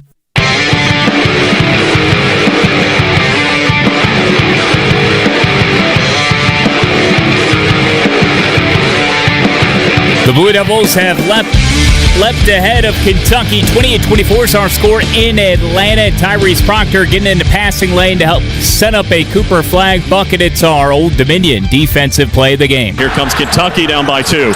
Oh, the lead ahead pass deflected and stolen by Proctor. Now Knipple going to try to go it alone. He'll find Flagg to lay it in. Floating in off the left. He's got 12. Timeout, Kentucky. Old Dominion Freight Line works hard to be the best in the game and is proud to be the official freight carrier of Duke Athletics. Again, Blue Devils by 4 as we go back to State Farm Arena. All right, Kyle, thank you very much. 28-24, and Cooper Flagg, as you heard, has 12 of the 28. Sometimes you take for granted his ability to do so much on both ends, Sean, but the young man, he doesn't know, maybe what he doesn't know when he's 17 years old, he just goes out there and plays. He's played against really older guys his whole life, playing against some older guys here tonight at Kentucky, and he does not look intimidated at all. He certainly doesn't. I think he just sometimes senses what's needed the most from him in some of these earlier games where he hasn't really looked to be that big of a scorer. He's more set up teammates, concentrate on defense, gotten rebounds, made the right next play for his teammates. Today, I think early, he sensed that he needed to come up with some scoring, and he came through with 3 or or 4 baskets in a row to really make sure this game didn't get out of hand with Kentucky hitting all those threes, and a very important start for him in this contest on the offensive end. As we get back to action, we remind you the Blue Devil basketball is brought to you in part by Coca-Cola. Crisp, refreshing, and irresistibly tasty. Is Coke Zero Sugar the best Coke ever? Try and decide. Kentucky will have it after they used a timeout a moment ago. The Blue Devils will have Tyrese Proctor, the junior guard, 6'6", 183 out of Sydney, Australia. Out there with Caleb Foster, Malik Brown, Cooper Flagg, and Con Knipple. Carr at the top of the key for Kentucky. Sends it over to the right and Owe. Now back up top and Creasa off of a screen sent by Williams. Between the legs with a dribble to the right, Owe. Trying to drive Knipple into the paint. Rises up, missed it. The rebound, dunk follow wouldn't go. Third opportunity taken away as Proctor went to the deck and saved it to Knipple. 3-on-3. Con to the baseline, off the window and in. Con Knipple with 5, and the Blue Devils lead by 6, 30-24. As Kentucky goes for the hit ahead into the corner. Owe going to try a 3 on the right. Miss it. The rebound for Carr. Back up top. Creasa going to launch on the left. Wouldn't go. And the rebound for Cooper Flagg. In transition, left to right, leading by 6. Cooper for Knipple. How about a 3? No, and the rebound for Williams. The Blue Devil faithful are ready to explode. Crease in transition inside Carr, and a foul is going to be called on Cooper, poking it away from behind. That'll be his second, and he will have to come out with 6:40 to go until the break. You certainly don't want him picking up a third, as Mason Gillis will return, the graduate student out of Newcastle, Indiana. Of course, he played in the championship game a year ago with Purdue. And Kentucky will inbound left baseline, right side of the hoop with 6:40 to go until the break. And Sion James is going to come back in as well. The grad transfer from Tulane. And Foster will come out. So you got the 3 transfers out there with the experience of Proctor and then the youngster in Knipple. The Blue Devils trailed 19-13. This is a 17-5 push. Creasa out near midcourt, looking for Williams at the top of the key. Now they look to the left. Owe trying to get free, cannot. Williams dribbling, finally gets in the hands of Robinson, 12 to shoot. He nearly lost the handle, had to go to midcourt to save it. Carr to the right, Creasa has it now. 6 to shoot, back for Carr, whistle, and a foul is going to be called on Gillis on the way to the hoop. That'll be his first, 6 on the team. Kentucky has spent the better part of the last 10 minutes in real time barking at the officials, and they finally got a whistle to go.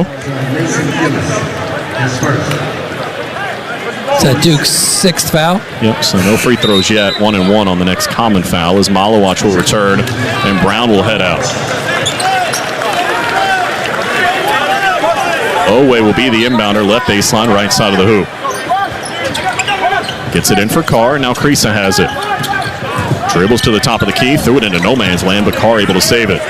On the right, feeding Williams. 15 feet out on the right baseline. Faces up on Malawach. Backs him down into the paint, steps through, put it up, and missed it. The tap follow, though, is good. Somehow, Owe got a hand on it amidst 4 Blue Devil defenders, and he cuts the deficit to 4, 30-26 as we go under 6 minutes to play in the half. Gillis to the right, there's Proctor. A good look from 3, turned it down. Drive, spins to the right, double team, bounced it off for James. Back up top, Gillis. He won't shoot, to the left, Knipple. Drives by Owe. Jumper up, off the window, no, and the rebound for Williams. Kentucky will bring it across midcourt, trailing by 4. Williams cut off by Proctor, trying to back him down. Here comes the double team. To it back up top to Creasa. Around the perimeter, goes into the right corner. The Blue Devils do a nice job covering that defensively. Then Robinson fell down. They're going to pick up an offensive foul, putting his arm into the neck of Tyrese Proctor, and that'll be his first. Tyrese holding his ground, trying to stop the baseline drive that time, and after, as you say, the shove away, couldn't get past him, tried to go through him, called for the foul. No free throws because it's a player control foul. And it'll be Gillis to cue it in. You see these transfers coming in, John, and I think we've seen early in the season, there's just a calming effect when those guys come on the floor. As we see Knipple return, as Malawach is out there as well. So Brown gets a breather. Meanwhile, Con hits a 3 on the right. Knipple with 8 now, and the Blue Devil lead swells to 7, 33-26. He got his scoring, some experience out there. So many different ways John Shire can attack it. Meanwhile, Brea has it at the top of the key for Kentucky. 5 minutes to play in the half. A step back over Knipple is good. So Kobe Brea has his first 3, the answer for Kentucky, and they're back within 4. We drift under 5 minutes to play in the opening half. Knipple has it on the left. And now Gillis looking back door, not there, lobs it to the left, a catch for Knipple, wants another one. No, this one's short, and the rebound inside for Butler in Kentucky. Long hit ahead on the right for Carr. Now for the trailer, Butler. A shoulder shake and a drive into the paint, fades away from 8 and didn't get the roll. The rebound for Gillis. 33-29, Duke by 4.5 minutes to play until the break. Malawach on the left to the trailer. Proctor wants to drive left side of the paint. Here's a double team, had to back out of it. He'll take a 3 and hit it. Tyrese Proctor's got 10, and the Blue Devils lead by 7, 36-29. Let's take a break. 4:15 to play until halftime. The Blue Devils lead it 36-29. Hey Blue Devil fans, it's game day, and Harris Teeter knows your party is just as important as the game. With mouth-watering wings, delicious dips, pre-ordered party platters to please any crowd, and not to mention the best pizzas, ribs, and ready-to-grill pub burgers in town. Only Harris Teeter can deliver delicious as you huddle up with family and friends to celebrate. Set a reminder to order ahead if you need party platters, and make Harris Teeter your pre-game stop before the next game. Harris Teeter, where Blue Devil fans shop for their delicious game day.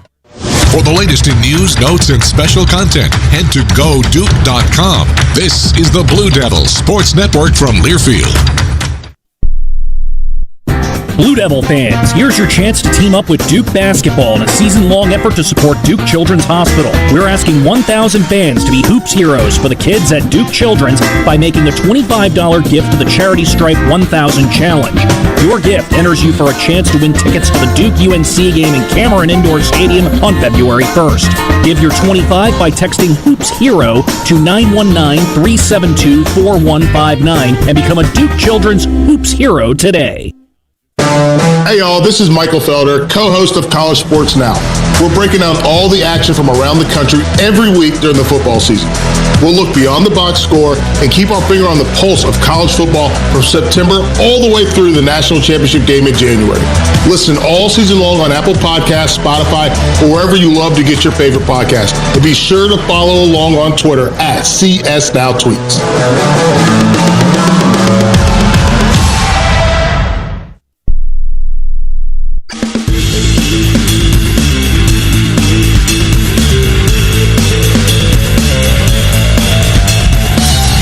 36-29, Blue Devils lead the Wildcats of Kentucky.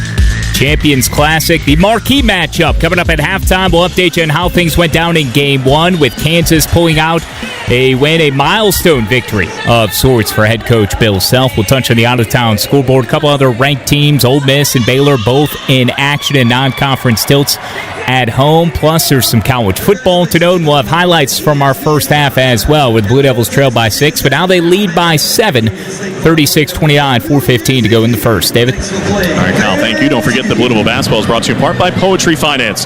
Write your own future with Poetry. Poetry Finance, official online banking partner of Duke Athletics. A 7-point cushion, 36-29, forcing Mark Pope to use a second timeout here in the first half, as the Blue Devils already have 2 in double figures. Cooper Flagg has 12. We told you Proctor has 10. Duke is 3 of 11 from 3. We've seen that in first halves this year. Remember against Army, they missed 10 of their first 11. They made 16 of their final 27, 59% that game against Arizona State when they made 15 of 23 in the second half. Meanwhile, Kentucky was red hot from outside at the outset, made each of their first 5, but just 1 for their last 9 from outside. They're down to 37% overall for the game, and the Blue Devils have built this 7-point lead. As Con Knipple is starting to get it going, he's got 8. And the defense has been really good, as we've seen the last couple of games. And Mark Pope, some final words for his team, trying to get them fired up. Meanwhile, the Blue Devils will send James, Gillis, Malawach, Proctor, and Knipple back out there. Cooper Flagg having a seat right now with 2 fouls. Left at the 6:40 mark. As Butler will bring it across for Kentucky, finds Carr on the left, and now Brea in front of the Blue Devil bench. Lobs it to the baseline. A physical battle with Butler and James. Backs out of it, nearly lost his footing. Waits, crosses over, can't get by. Trying to drive him, got to the baseline, knocked loose by Gillis, but we're going to get a reach-in foul, I believe, and that'll be the second on Mason. Or is it on James? Let's see. They're going to give it to James, and that'll be his first, so You don't want the foul, but you certainly want Gillis picking up a second, just the first on Sion. And now Lamont Butler to the free throw line, where he's made 4 out of 5 this year, shooting a 1-and-1 for Kentucky. Front end of the 1-and-1 is too strong, and the rebound, Knipple trying to save it. He can. Did a nice job blocking out Garrison at 6'10", Knipple 6'7", and here's Sion across midcourt, leading by 7. Drifts to the right, looking back door. Knipple coming off of a curl. He's got it to him at the top of the key, off of a screen set by Malawak. Left side of the paint, got by Brea, off the window and in. Beautiful offense, and Knipple is the third into double figures. Biggest lead of the night at 9, 38-29 with 3.5 minutes to go until the break. Garrison to the left and Butler off of a screen, going to take a 3 and hit it. Lamont Butler with his first three-pointer of the season. He's got 5, and Kentucky's back within 6. 38-32 with 3:15 to go until the break. James works his way to the left, now back to the right. Just sizing up the defense, finds Tyrese Proctor with 15 to shoot. Off of the screen set by Malawach, probing, floats it up, and Malawach throws it down. Defense attracted to Tyrese Proctor. Nice pass ahead to Meanwhile, Common. Owe at the other end tried to drive, ripped loose, stolen by Knipple. A chance to add to an 8-point lead, 40-32 as we go under 3 minutes to play in the half. It's James on the right. Now Tyrese. He's had the hot hand, a crossover, a drive, put it up, left it short. Malawach, an offensive rebound, back up and in. Come on, going to work. And the lead is 10 for the first time tonight. 42-32 with 2:34 to play in the half. Butler for Carr, got behind the defense, hesitated, got it blocked, but he's fouled and will shoot 2 as Malawach picks up number 2. Couple of shot fakes, waiting for Malawach to get in position that time, and he was not able to resist on that second shot fake to commit the foul. Carr going to the line for the first time tonight. He's only taken 5 free throws this year, but he's made all of them. Reinforcements coming in the form of Caleb Foster, Malik Brown after the first attempt. As the Blue Devils have really ratcheted things up here defensively. As the first free throw is good. Now 4 steals in the game, also a block shot as well. As Carr now has 7. Caleb returns, sophomore guard, 6'5", 202 out of Harrisonburg, North Carolina. Early 2-to-1 assist-to-turnover ratio, young season, but 6 assists and 3 turnovers coming in. You mentioned in the defense, though, I mean, earlier they were hitting almost 60% from the floor. Now they're below 40%, so it has picked up here lately with Duke's defense. Carr's second free throw is good. He's got 8. He's the leading scorer for Kentucky. 42-34, the Blue Devils in front with 2:24 to play in the half. Foster to the right, there's Sion James. Waiting. A couple of probing jab steps with the right foot. Now Knipple's open up top. Can't hit a 3. The rebound for Williams. Foul on the Blue Devils inside. I think Brown just picked up his second. Battling with Williams, I believe. And Malik now has 2. He's the third with 2, joining Cooper Flagg. Come on, Malawach. And now Brown each with 2 for Kentucky. Owe, Butler, and Carr each have 2. 9th team foul, so this is a 1-and-1 for Williams. We told you coming in, wasn't very good at the line, 5 of 11. Missed one earlier, but got a reprieve on a lane violation. Front into the 1-and-1 here for the lefty free throw shooter. Got it. So he's got 6, and it brings Kentucky back within 7. The Blue Devils are 7 of 8 at the line. Kentucky is now 6 out of 10. Second attempt. Got that one as well. Not the prettiest release, but effective on that trip. And it brings Kentucky back within 6, 42-36 with 2:09 to play in the half. Foster to the left. There's James. Right back to Caleb. Gets a screen from Malik Brown, turns it down, drives left side of the paint. Hesitation, spin move on Creasa, got him airborne, put it up, and scored. So crafty inside. Caleb Foster has 4, the lead back to 8 as we drift under 2 minutes to play in the half. Carr looking up top. There's Williams trying to drive Brown, and another foul is going to be called. And that'll be on Malik, and that's his 3rd. All that barking Kentucky did seems to be paying off as the fouls are stacking up on the Blue Devils now. 10th team foul, so 2 free throws this time for Williams. We've talked about Duke being such a deep team. It could certainly come into play foul trouble continues to mount. But Malik Brown, with his strong defensive abilities, is certainly not one of those guys you want to see get in foul trouble. And now Williams makes another free throw, makes it 44-37.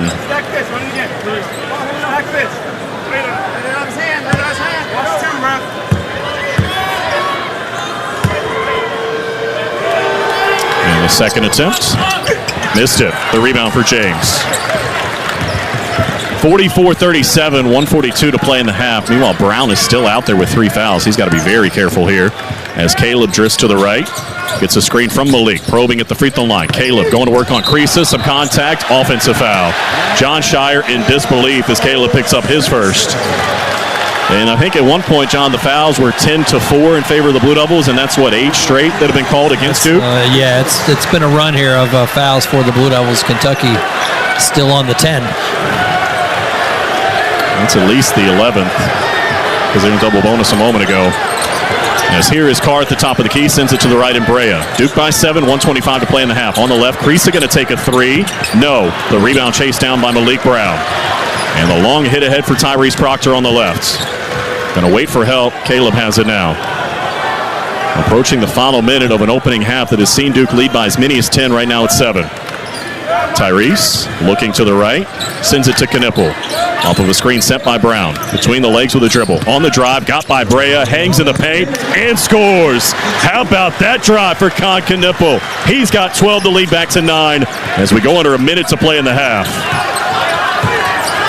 Williams on the left, backs out in front of Brown. Waits to Brea, knocked out of bounds. They say last touch by Proctor along the left sideline, so Kentucky will keep it with 19 to shoot. So you see Almanor come back in and Creasa will leave. And now Let's Go Duke chant breaks out from the Blue Devil faithful. Drowning out the Kentucky fans. Robinson gets it in for Creasa. And now Williams has it. At the top of the key, Brown with 3 fouls defending. Backs him down all the way into the paint. Got him all the way to the left block and then blew the layup. And the rebound for Tyrese Proctor. A chance to run 2-on-3. Going to go it alone. Got it on Robinson. Going to wait for help. And now James has it in Foster. 5 seconds the differential shot clock to game clock. 25 seconds to play in the half. A chance to add to a 9-point lead. Knipple looks to the bench. John Shire says just hold on a second. 10 to shoot, 15 to play in the half. Knipple off of a screen set by Brown. Into the paint, all the way in. Raked at, stolen by Williams. Final 9 seconds of the half. Williams leads the break. To the right, threw it out of bounds. Duke will get it back with 5.2 to play in the half. And this is a first half that has seen Duke only have 1 turnover the entire half. Kentucky now with 7. And John Shire is going to take that use it or lose it timeout. We'll break for 30. 46-37, the Duke advantage with 5.2 to play in the half. And what do they have? For any surface and every season, Continental Tire is the smart choice in tires. From ultra-high performance tires like the Extreme Contact Sport 02, the passenger touring tires, to all-terrain light truck tires like the Terrain Content AT, Continental has a tire that gives you confidence no matter the road conditions. Whether you're looking for summer, all-season, or winter tires, Continental Tire has something to fit your needs. Visit ContinentalTire.com to find your ideal tire. Continental Tire, a proud partner of the Duke Blue Devils. Back here in Atlanta, don't forget that Sharp Business System sets the same standard of excellence in office equipment as the Blue Devils do in basketball. Count on Sharp for state-of-the-art office equipment. Sharp, changing the way companies do business. We'll see who the Blue Devils roll out there. So many shooters you can bring out, and with 5.2 seconds to play, plenty of time to get something at the rim if you want to as well. As we see James, Knipple, Proctor, Foster, and Cooper Flagg come out there. And good luck to Kentucky defensively, John. Figure out what you want to stop out of that group. I got to feel like Proctor and Flagg would be 2 of the guys that they got to pay attention to, but Knipple certainly had a hot hand here in the last 10 minutes. And James can shoot it as well, and he's the inbounder, and so often that is the most dangerous guy on the floor. As they inbound in backcourt along the left sideline with 5.2 to play in the half, trying to add to a 9-point lead. They get it into Caleb. 4 seconds and 3 across midcourt. Goes to the right, all the way to the rack. Got it blocked out of bounds, and that'll take us to halftime. So the Blue Devils had one final chance to get a possession to the rim. John Shire asking for something related to the clock to see if there's any time left. The officials are going to go take a look. So we'll hold here with the Blue Devils leading by 9, 46-37. And we'll see if they add any time back. And maybe the Blue Devils have a couple tenths to try to do something with. As Ron Groover is talking to his crew right now. They haven't gone to the monitor yet. And now they will, I believe. There must be a timing issue they're going to go take a look at. Joe Lindsay over to take a peek. An impressive first half, though, shooting nearly 50% from the field, 48.6%, only making 3 threes and doing so, and holding Kentucky to 11 of 30 from the field and 7 of 16 from outside. Yes, 7 threes, John. Remember, they started 5 of 5. So that is what, 2 of 11 the rest of the way? Yeah, the Blue Devil defense certainly was pierced by that 5-for-5 run by Kentucky early in the contest that enabled them to take the lead, but they settled back in after that and have forced a couple of bad three-point shots by Kentucky. Although they've had some open ones they haven't made, they've also not had that many great looks for some of their threes. And Joe Lindsay came over and talked with Ron Groover, and whatever they've decided is going to take us to halftime. So no time left, but a very impressive first half for John Shire's group, and a 9-point lead at intermission, 46-37. 3 in double figures. Flagg had 12, Knipple had 12, and 10 for Tyrese Proctor. Their leading rebounders, Malawach and Flagg, each with 4. 46-37 our score at the break as we send it to the studio. And Kyle. Thanks so much, David. 6 total games out of the ACC tonight, so 5 other teams in action. We'll check the out-of-town scoreboard, a few others in the top 25 in Game 1 of the Champions Classic. Updates on all of those, highlights from our first half coming up. But first, let's pause 10 seconds to allow stations to identify themselves. This is Duke basketball from Learfield.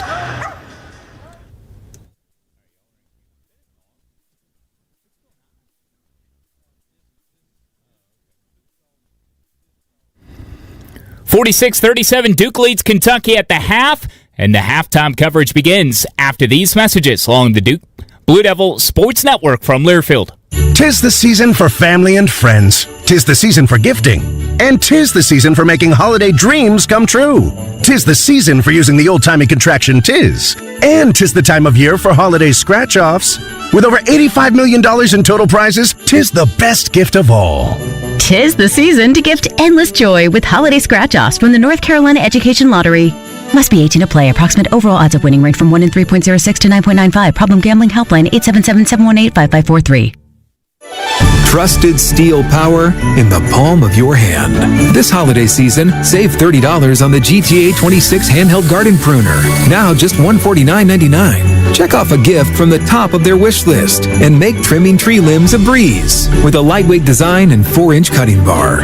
Visit your local steel dealer today or shop online at steelusa.com. Was $179.99 MSRP. Includes battery and charger. Offer valid for a limited time only at participating dealers while supplies last.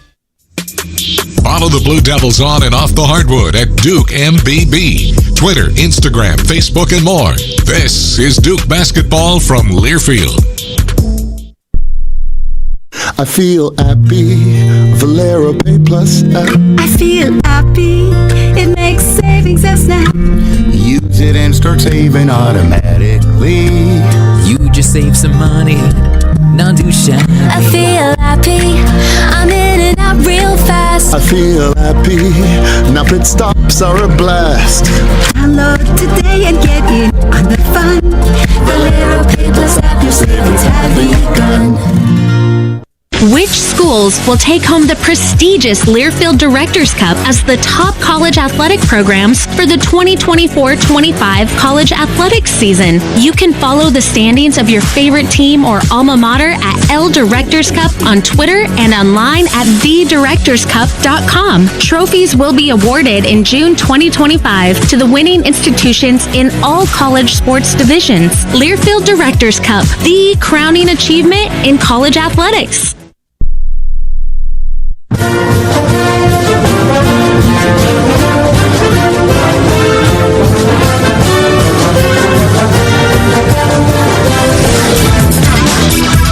On on the Blue Devils Sports Network from Learfield. Welcome to the Duke Basketball Halftime Report. Coming up, we'll break down the game's first 20 minutes, update scores from the ACC and the top 25, and preview the second half. Our halftime coverage begins inside the Learfield Network studios. Here's Kyle Schasberger.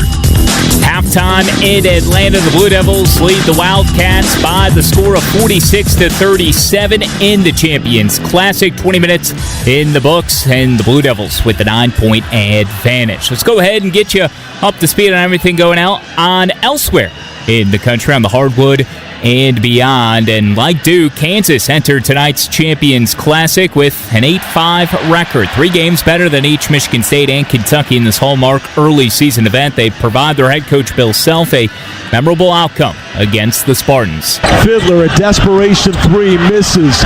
Rebound Zeke Mayo, and the Spartans will not foul. The final 5 seconds drip off the clock. His wagon's now loaded. His legacy cemented.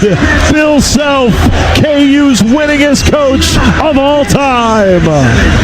That's Brian Haney from Learfield. Win number 591 for Self, guiding the Jayhawks. Passing Fall Gallen for the most wins all time at KU. Hunter Dickinson scored 28 points, pulled down 12 rebounds in the win. Finals in the ACC tonight. Syracuse hangs on at home over Colgate, 74-72. FSU cruises over Tarleton State, 72-52. Chase Hunter and Victor Locken each drop 19 in a 75-62 Clemson victory over Eastern Kentucky. And Georgia Tech rolls at home over Texas Southern, 81-62. Early moments at Stanford, the Cardinal aim to improve to 3-0, hosting Northern Arizona. They trail, though, 13-6. Other top 25 scores 12th ranked Baylor.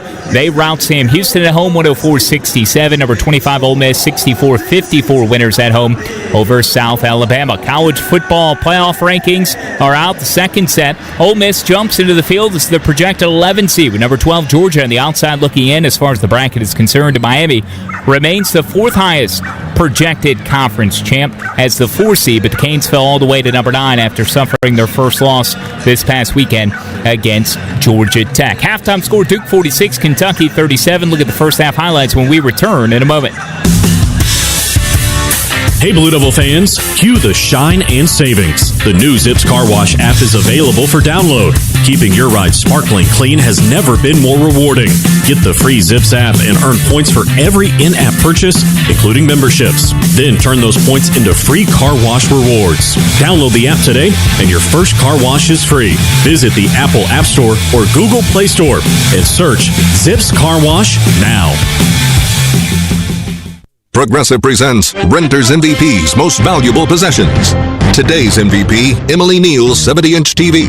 Because after watching her second-grade students yell at each other for hours, there's nothing Emily enjoys more than watching super-rich housewives also yell at each other. Why? Because those women are not her responsibility. And that's why her TV is today's MVP. Keep your most valuable possessions protected by bundling your renters and auto insurance with Progressive. Progressive Casualty Insurance Company affiliates and other insurers not available in all states. Duke plays here. Flying in, reverses it, up and in for 2. This is the Blue Devils Sports Network from Learfield. Whether you're in the market for a new boat or just need service or accessories for an existing boat, turn to Overby Marine. Now with 2 locations in Kittrell and Lake Gaston, Overby Marine offers the highest quality of marine products and services, including the latest from Sea Ray, Centurion, Avalon, Bennington, as well as Cobalt boats. Overby Marine also offers the largest selection of parts in the region, along with full-service facilities at their 2 locations. Stop by or give them a call at 252-586-3593 or online at overbymarine.com. Overby Marine. Don't let adventure pass you by. It's bow time. It's not just football season. It's tailgate season. And that includes every kind of football, whether it's got goalkeepers or goalposts. The kick is good! Because it doesn't matter where or how you tailgate. When you've got crispy chicken and fluffy buttermilk biscuits from Bojangles, your tailgate is better than great. It's legendary. Head to Bojangles and order your tailgate box with boldly seasoned chicken, fixins, biscuits, and legendary iced tea today. It's bow time.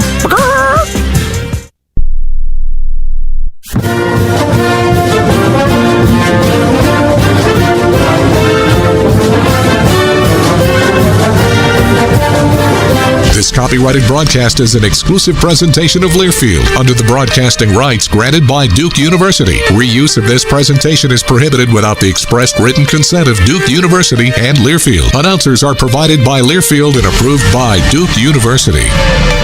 46-37 is our halftime score. Duke on top of Kentucky. Conca-Nipple, Cooper Flagg, each with 12 points, paced the Blue Devils. Tyrese Proctor had 10. It was Conca-Nipple past the midway point of the first half, point at which Blue Devils had trailed by 6 at one time, but came storming back to seize control, largely in part to Conca-Nipple's hot shooting. As we see Knipple return, as Malawach is out there as well, so Brown gets a breather. Meanwhile, Kahn hits a three on the right.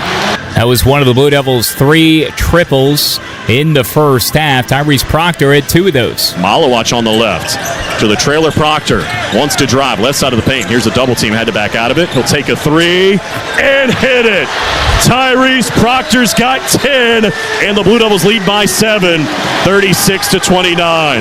And come on, Malawach with some heavy hitting minutes inside, using his size to his advantage and helping the Blue Devils maintain that lead late. Now Tyrese, he's had the hot hand, a crossover, a drive, put it up, left it short. Malawach, an offensive rebound, back up and in. Come on, going to work. And the lead is 10 for the first time tonight, 42-32 with 2:34 to play in the half. Malawach with 6 points and 4 rebounds over the first 20 minutes. Again, the Blue Devils lead 46-37. Flagg and Knipple each with 12. John Roth will have a look at more of the numbers from the first half when we return on the Blue Devils Sports Network from Learfield. Let me grab my car keys and we'll roll. We still going to that new bar downtown? Yeah, it's supposed to be fun. Lexi, give me driving directions from home to downtown Bar District. Autocorrect. Suggest Uber. Pick up. Home. Drop off downtown Bar District. No, I'm driving. Suggest the Metro bus.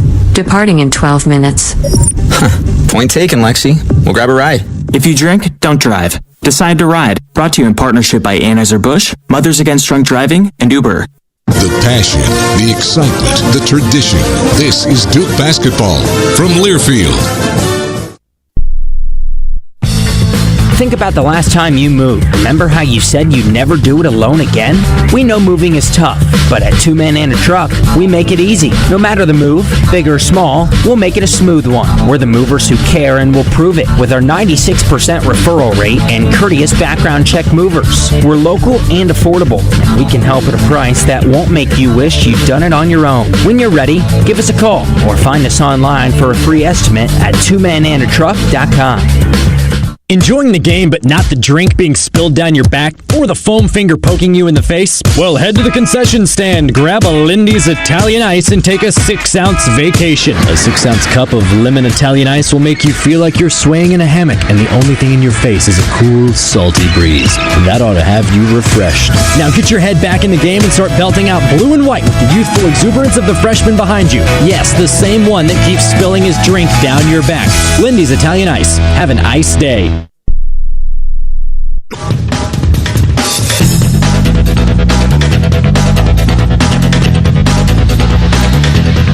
Halftime at State Farm Arena, Duke holds a 46-37 lead on Kentucky in the Champions Classic. Let's check out our halftime stats presented by Steel. Trusted steel power in the palm of your hand. Visit your local Steel dealer or shop online at steelusa.com. For the Blue Devils in that first half, 3 players in double figures. Knipple and Flagg with 12 apiece and Proctor with 10. 6 for Malawach, 4 for Foster, and 2 for Sion James. Total of 46 on 18 out of 37 shooting for 49%. Just a touch off of 53 threes on 3 out of 12 shooting from distance. On the Kentucky side, leading scorer for them is Andrew Carr with 8, matched by teammate Amari Williams with 8. And they were 11 out of 30 for 37% shooting in that half. On the rebounding side, pretty even. Blue Devils 21-20, slight margin there. Big difference is the three-point shooting. Kentucky has outscored Duke 21-9 from the three-point range as they've made 7 threes to 3 for the Blue Devils. But Duke's outscored Kentucky in the paint 28-6 and off of turnovers 11-0. And they hold a 46-37 lead on the Wildcats at the break. Another 20 minutes to go. We'll have it for you when we continue in just a moment. You're listening to Duke Basketball from Learfield. This is Coke Zero Sugar. Could I be the best Coke ever? Try and taste with your ears. Hear those bubbles? Imagine them tingling on your tongue. Fizzy deliciousness. Listen to that cascading liquid. A mouth-watering waterfall. Irresistibly tasty. Zero sugar. Crisp, refreshing, and ice cold. Is Coke Zero Sugar the best Coke ever? Try and decide. It takes hard work to be the best in the game. Planning, commitment, resilience, sweat. That's why Old Dominion Freight Line, the #1 national LTL carrier for quality, works hard to be the best in the game and is proud to support those striving to be the best in theirs. Old Dominion Freight Line, official freight carrier of Duke Athletics, helping the world keep promises. You're listening to Duke Basketball on the Blue Devil Sports Network from Learfield. He'll fire, and it's good! This is Duke head men's basketball coach John Shire. When it comes to keeping our team healthy, we turn to the team at Duke Sports Medicine. We offer full-service sports medicine care at locations throughout the Triangle, where you can see the same experts used by Duke Athletics. Make an appointment or learn more at dukehealth.org/sportsmedicine. Go Duke. The crowd loves that. Which schools will take home the prestigious Learfield Directors Cup as the top college athletic programs for the 2024-25 college athletics season? You can follow the standings of your favorite team or alma mater at L Directors Cup on Twitter and online at thedirectorscup.com. Trophies will be awarded in June 2025 to the winning institutions in all college sports divisions. Learfield Directors Cup, the crowning achievement in college athletics.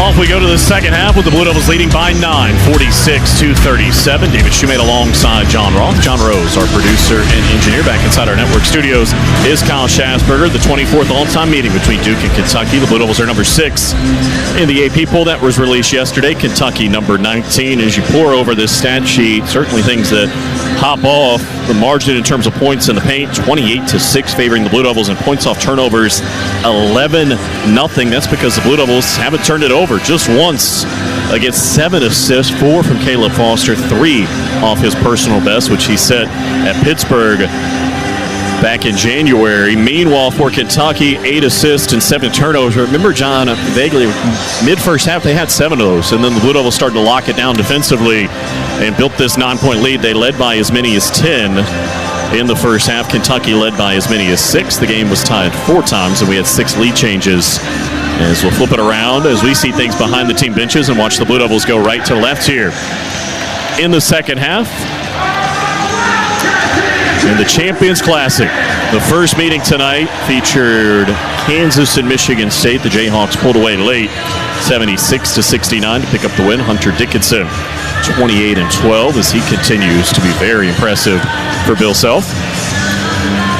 The Blue Devils will, of course, see Kansas 2 weeks from tonight in Las Vegas as they meet 9 o'clock on Tuesday, December 26th. 2 games in between. This Saturday afternoon, the Blue Devils will host Wofford. High noon tip at Cameron. And then they'll make that West Coast swing. First stop is in Tucson a week from Friday for a 10:30 tip against the Wildcats. It'll be the starters back out there. The freshman out of Newport, Maine, Cooper Flagg, will inbound it. He's out there with Caleb Foster, Tyrese Proctor, Con Knipple, and Kaman Malowach. 3 of the starters in double figures in the first half. Knipple and Flagg each had 12, and Proctor had 10. And away we go with the Blue Devils leading by 9. On the right, Foster, handoff for Knipple. And now Cooper Flagg has it. Faces up on Carr for Kentucky. Backpedals, drives into the paint on Williams. Bobbled it, got it back, fades away, and didn't get the roll. Malowach trying to get the offensive rebound, knocked out of bounds. Oh, wow, they say last touch by Malowach. I thought Carr hit it last, and Malowach is down on the baseline. And you hope that Kaman's okay. Certainly do. A little bit of a collision there as he was trying to get in position to maybe chase down that ball before it went out of bounds. He's able to pop up and walk it off. Gingerly walking to the other end, but he's going to be able to stay in the game. Also the starting five back out there for Kentucky: Robinson, Owe, Butler, Williams, and Carr. Their leading scorer, Brea, 19 per game on the year, only had 3 in the first half. So the Wildcats will bring it across with Butler this time running the point. Off of the screen set by Carr, works his way to the left. Backs out, Cooper Flagg defending. Now up top it comes for Owe.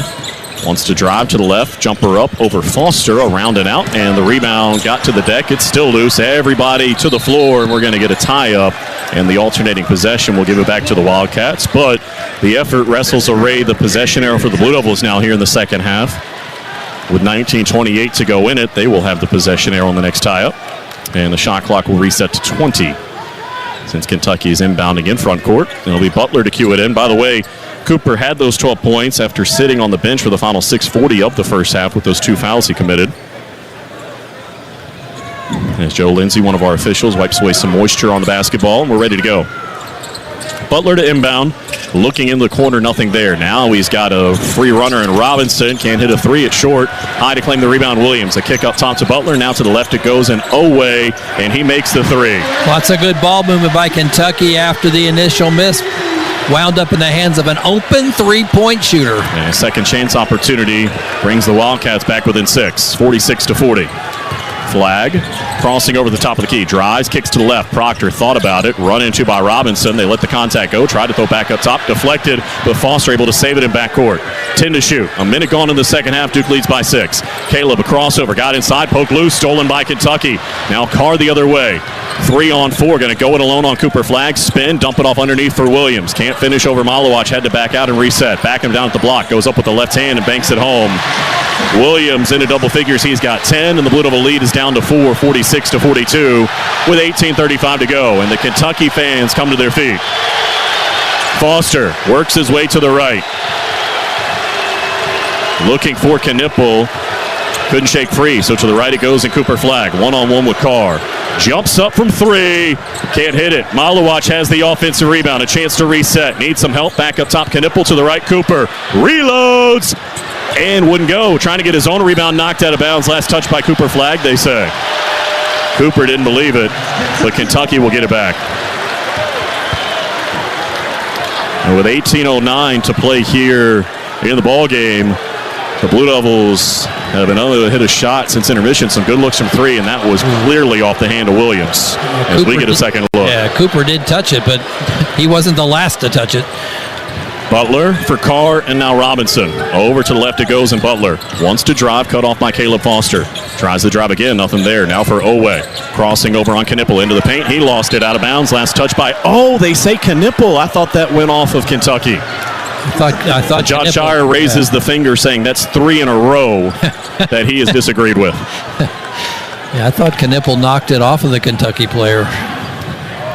So with 17:55 to go, Kentucky will inbound right baseline, right side of their hoop. And Butler will cue it in, defended by Caleb Foster. Waiting, still waiting. Found Owe underneath, blocked by Cooper Flagg, and he takes it away cleanly off the rebound. A chance to add to a 4-point lead. Cooper going to work. He's fouled on the way in. We'll see who they tag it on. It'll be on Butler, and that's his 3rd. His 3rd. A little reach in as Cooper tried to make his move after a great defensive play at the other end. Let's go Duke is the chant from the Blue Devil faithful after Kentucky tried to get a Go Big Blue chant going. You see Creasa come back in, and Butler will lead with those 3 fouls with 17:48 to go. Foster to inbound it along the baseline. Flagg trying to come free. Instead, they lob it out near midcourt for Malawach. Now Proctor has it. Defended by Robinson. Waiting, lobs it for Malawach at the top of the key. Faces up, one dribble, a handoff for Knipple. He drives into the paint, knocked loose, got it back, fed it inside to Malawach for a 2-hand stuff. And the lead back to 6, 48-42, 2.5 minutes into the second stanza. Creasa picked up his dribble, had to get rid of it. Williams has it now. And up top for Carr.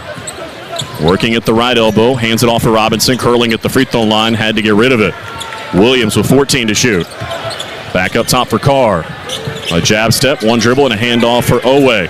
Back for Carr on the lob. Knipple nearly knocked it loose, but Carr able to catch, go up and score. Andrew Carr has 10, and Kentucky's back within 4, 48-44, 3 minutes into the second half. Some rare points in the paint for the Wildcats in this game. As Blue Devils get some screening action, and Knipple gets into the paint on Owe, spins, fades away, and hits again. Con Knipple's got 14. Trading buckets, the Blue Devil lead back to 6, 50-44.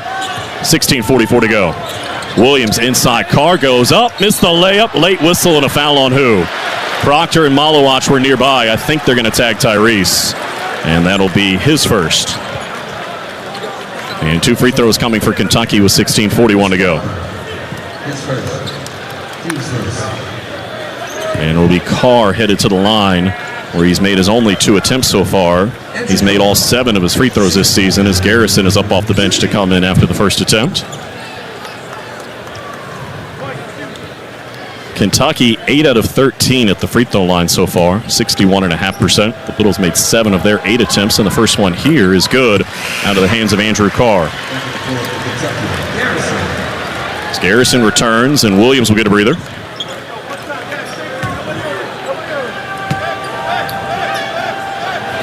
The right-handed free throw shooter, the grad transfer from Wake Forest, missed the second. The rebound from Malawach.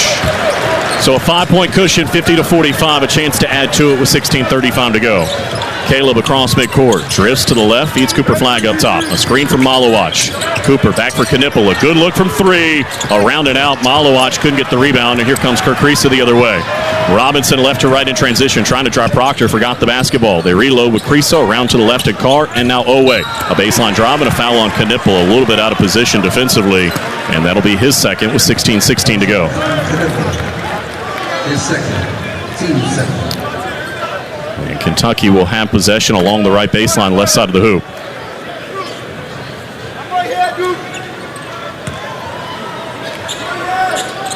Owe to inbound, lobs it for Carr. Looking, there's Garrison. One dribble and a handoff for Kirk Risa. Dribbles to the left, Proctor defends, now back up top it comes to Robinson. 12 to shoot. To the left, there's Carr. Puts it on the deck on Cooper Flagg. Nothing doing. 8 to shoot. Picked up his dribble. Fed it to Robinson. He wants to drive. Does into a double team. 4 to shoot. 3 and 2. Backs out with 1. Going to have to fire, and he won't get it off. Outstanding defense and a shot clock violation. Con Knipple all over the ball that time. He had nowhere to go. Kind of backed into his own bench and lost control. Let's take a break. 15:54 to go. The Blue Devils lead at 50-45. Texting while driving takes your eyes off the road for an average of 5 seconds. That's like driving the length of a basketball court 3 times with your eyes closed. Research shows that you are 3 times more likely to get into an accident when distracted by a cell phone while driving. I'm joining Trusted Choice Independent Insurance Agents to urge you and your families to put down your phone. Let's have a hands-free NC. Brought to you by Trusted Choice Independent Insurance Agents of North Carolina. Learn more at trustedchoice.com/GoDuke.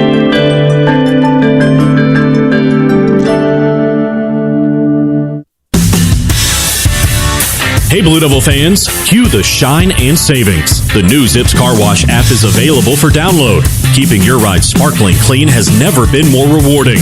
Get the free Zips app and earn points for every in-app purchase, including memberships. Then turn those points into free car wash rewards. Download the app today and your first car wash is free. Visit the Apple App Store or Google Play Store and search Zips Car Wash now.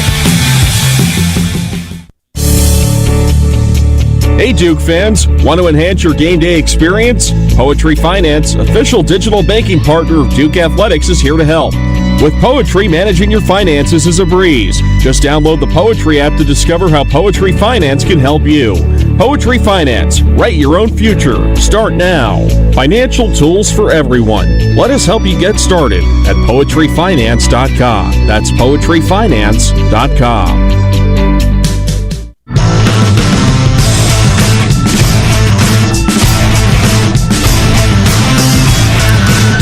15:55 2:34 to go in this one. The Blue Devils will be in possession. We get back to action, leading by 5, 52-45.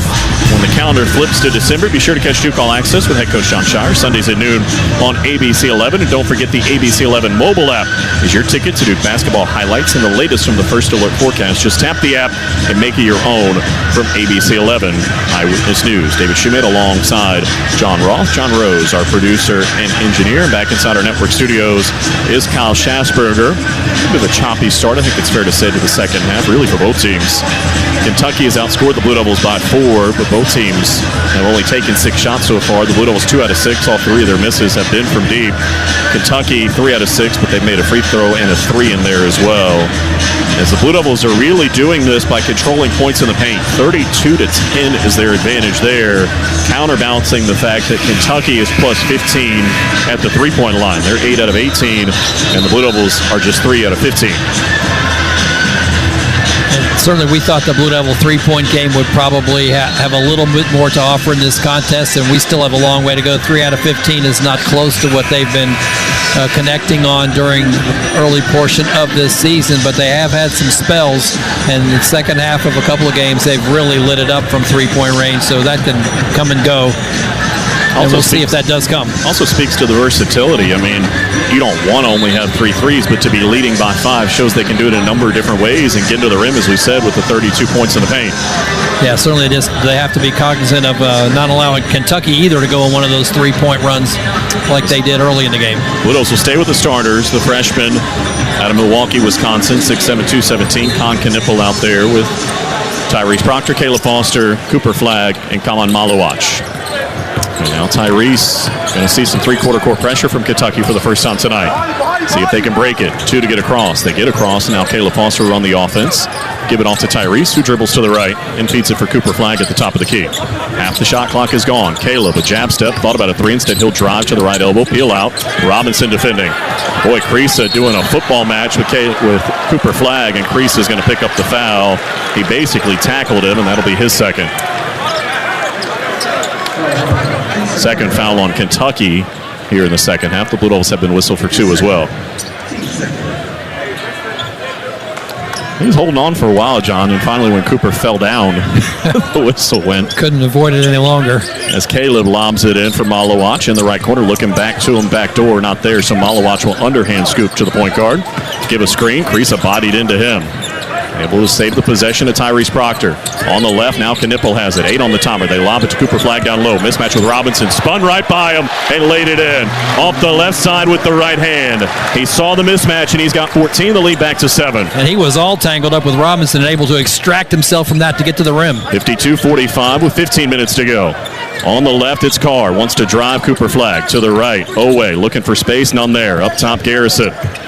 Bounce pass to the baseline. Carr on Flagg. Trying to back him down at the left block. Steps inside. Knock loose. Stolen. Flagg got a piece. Proctor out of there with it. In transition. Foster a 3. Rattled out. They fight for the rebound. Garrison has it for Kentucky. 14:40 to go. The Blue Devils lead by 7, 52-45, but Robinson's open. Can't hit a 3 at the other end, and Cooper Flagg has the rebound. And now the Blue Devils will slow it down a little bit. We're talking about the offense of Cooper, 14, but the defense equally impressive. Matching Malawach in this game as well as the rebounding leader for the Blue Devils. Takes the screen, inside Malawach, the give, and the bucket. Lays it in off the right through contact, and Kaman's into double figures. The lead back to 9. Garrison at the other end answers with the lefty layup off the left side. The one thing you can't do is rejoice on a play you made, because Kentucky gets down so quickly. They scored right away after Duke scored. And we get a stoppage, something to do with Malawach. The officials wanting him tended to as he'll head to the bench, and Malik Brown will come back in. Come on, the freshman out of Rumbek, South Sudan. Looks to be okay as he sits down along the bench. And Jose Fonseca is talking to him as the Blue Devils have this 7-point lead, 54-47 with 14:07 to go. Sion James also back into the ball game, so it's James, Flagg, Brown, Knipple, and Proctor as they bring it up court. Cooper leads it this time. Sends it to the right in Tyrese. Off of a screen. Back for Knipple, top of the key. A lefty dribble and a drive. Got by Brea. Off the window. Couldn't finish. Brown tried to tap it home. Could not. And here comes Brea left to right for Kentucky. For the trailer, Garrison. A handoff for Robinson. Trying to turn the corner on Cooper Flagg. Into the paint. Rises up and missed the layup. Cooper's got the rebound. 54-47 our score. Duke in front. In transition, it's James. A straight line drive to lay it in. Had one of those earlier, threw it down with two hands. This time a nice, soft, floating finish to put the Blue Devils up 56-47. The margin back where it was at halftime as Kentucky turns it over again. Garrison threw it out of bounds. Oh, my goodness. They say it touched a Blue Devil. John Shire in disbelief. Ron Groover walking over. Courtney Green's going to come in for a word. I thought he just threw it out of bounds. The officials are going to talk it over. I don't think that was and say Blue Devil basketball. Okay, here we go. And now Mark Pope, not realizing they changed the call, is arguing. But it certainly looked like Garrison, losing his bounce, just threw it out of bounds. So a chance to add to a 9-point lead with 13:24 to go. James will bring it across. Leave it for Cooper Flagg at the top of the key. Amador defending him. Gets the screen from Knipple. On the drive, Brea has him now. He likes the matchup, goes with the left hand and draws a foul.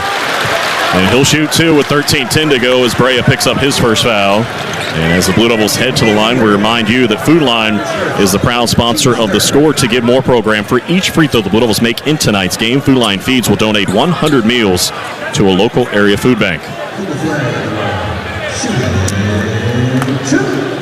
Cooper tonight has made all 4 of his free throws. He's tied for the team lead in scoring with 14 with Knipple.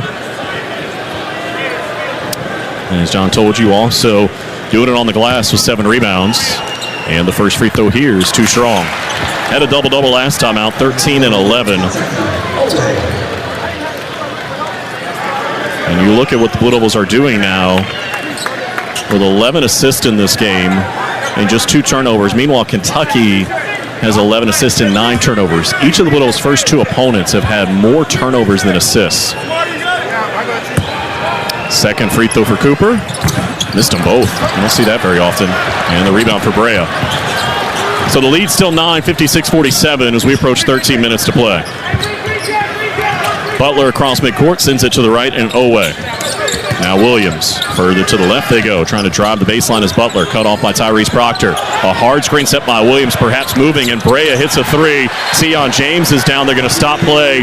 John Shire is livid as Sion James got decked on what looked to be a moving screen, and Brea has his second 3. And James still on the ground, rolling over in pain, trying to sit up. And with 12:48 to go, he looks to be all right. The officials talking, let's see if they want to go to the monitor in a 56-50 game. Holding his right shoulder. I'm still waiting to get a look at a replay. Duke will sub him out. Caleb Foster's coming to the table to check in for him. So we'll keep an eye on Sion. John Shire in conversation with the officials, wondering what his guys have to do to get a call. As they turn the page, leading by 6, 56-50 with 12:48 to go. Foster picked up by Butler in backcourt.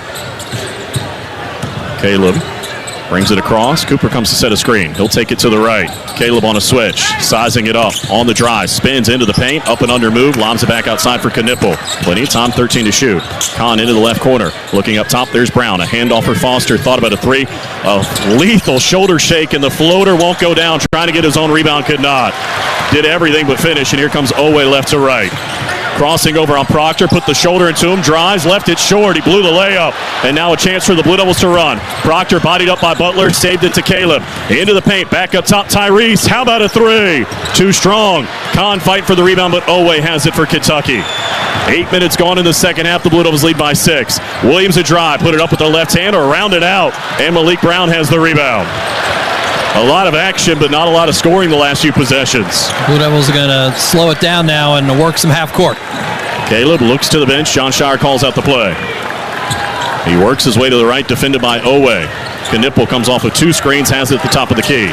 Brea in his hip pocket. Brown sets the screen. Knipple with space now. Wants to drive. Got by Williams into the paint. Off the window. Missed it. Brown trying to get the rebound. He did. Out for Foster for 3. No. Brown saved it again. Caleb reloads. Missed it again. 3 chances, but the Blue Devils can't get a bucket. They still lead by 6, 56-50. Butler on the drive. Draws a foul. Counted. And a chance for 3 as Tyrese Proctor picks up his second. And that's going to chase us to a timeout. 11:18 to go. The Blue Devil lead has been trimmed to 4, 56-52. Are you ready to show your Duke pride wherever you go? Visit shop.duke.edu, your one-stop online store for all things Duke. From the latest apparel to must-have accessories, Duke University Stores has it all. Whether you're a student, alumni, or fan, shop.duke.edu has something for everyone. Get your hands on exclusive Duke gear today. Shop conveniently online at shop.duke.edu, where real Duke fans shop. We've called a 60-second local break timeout. Then more Duke basketball. You're listening to the Blue Devils Sports Network from Learfield. It's bow time. It's not just football season. It's tailgate season. And that includes every kind of football, whether it's got goalkeepers or goalposts. The kick is good! Because it doesn't matter where or how you tailgate. When you've got crispy chicken and fluffy buttermilk biscuits from Bojangles, your tailgate is better than great. It's legendary. Head to Bojangles and order your tailgate box with boldly seasoned chicken, fixins, biscuits, and legendary iced tea today. It's bow time. Enjoying the game but not the drink being spilled down your back or the foam finger poking you in the face? Well, head to the concession stand, grab a Lindy's Italian Ice, and take a 6-ounce vacation. A 6-ounce cup of lemon Italian Ice will make you feel like you're swaying in a hammock, and the only thing in your face is a cool, salty breeze. That ought to have you refreshed. Now get your head back in the game and start belting out blue and white with the youthful exuberance of the freshman behind you. Yes, the same one that keeps spilling his drink down your back. Lindy's Italian Ice. Have an ice day.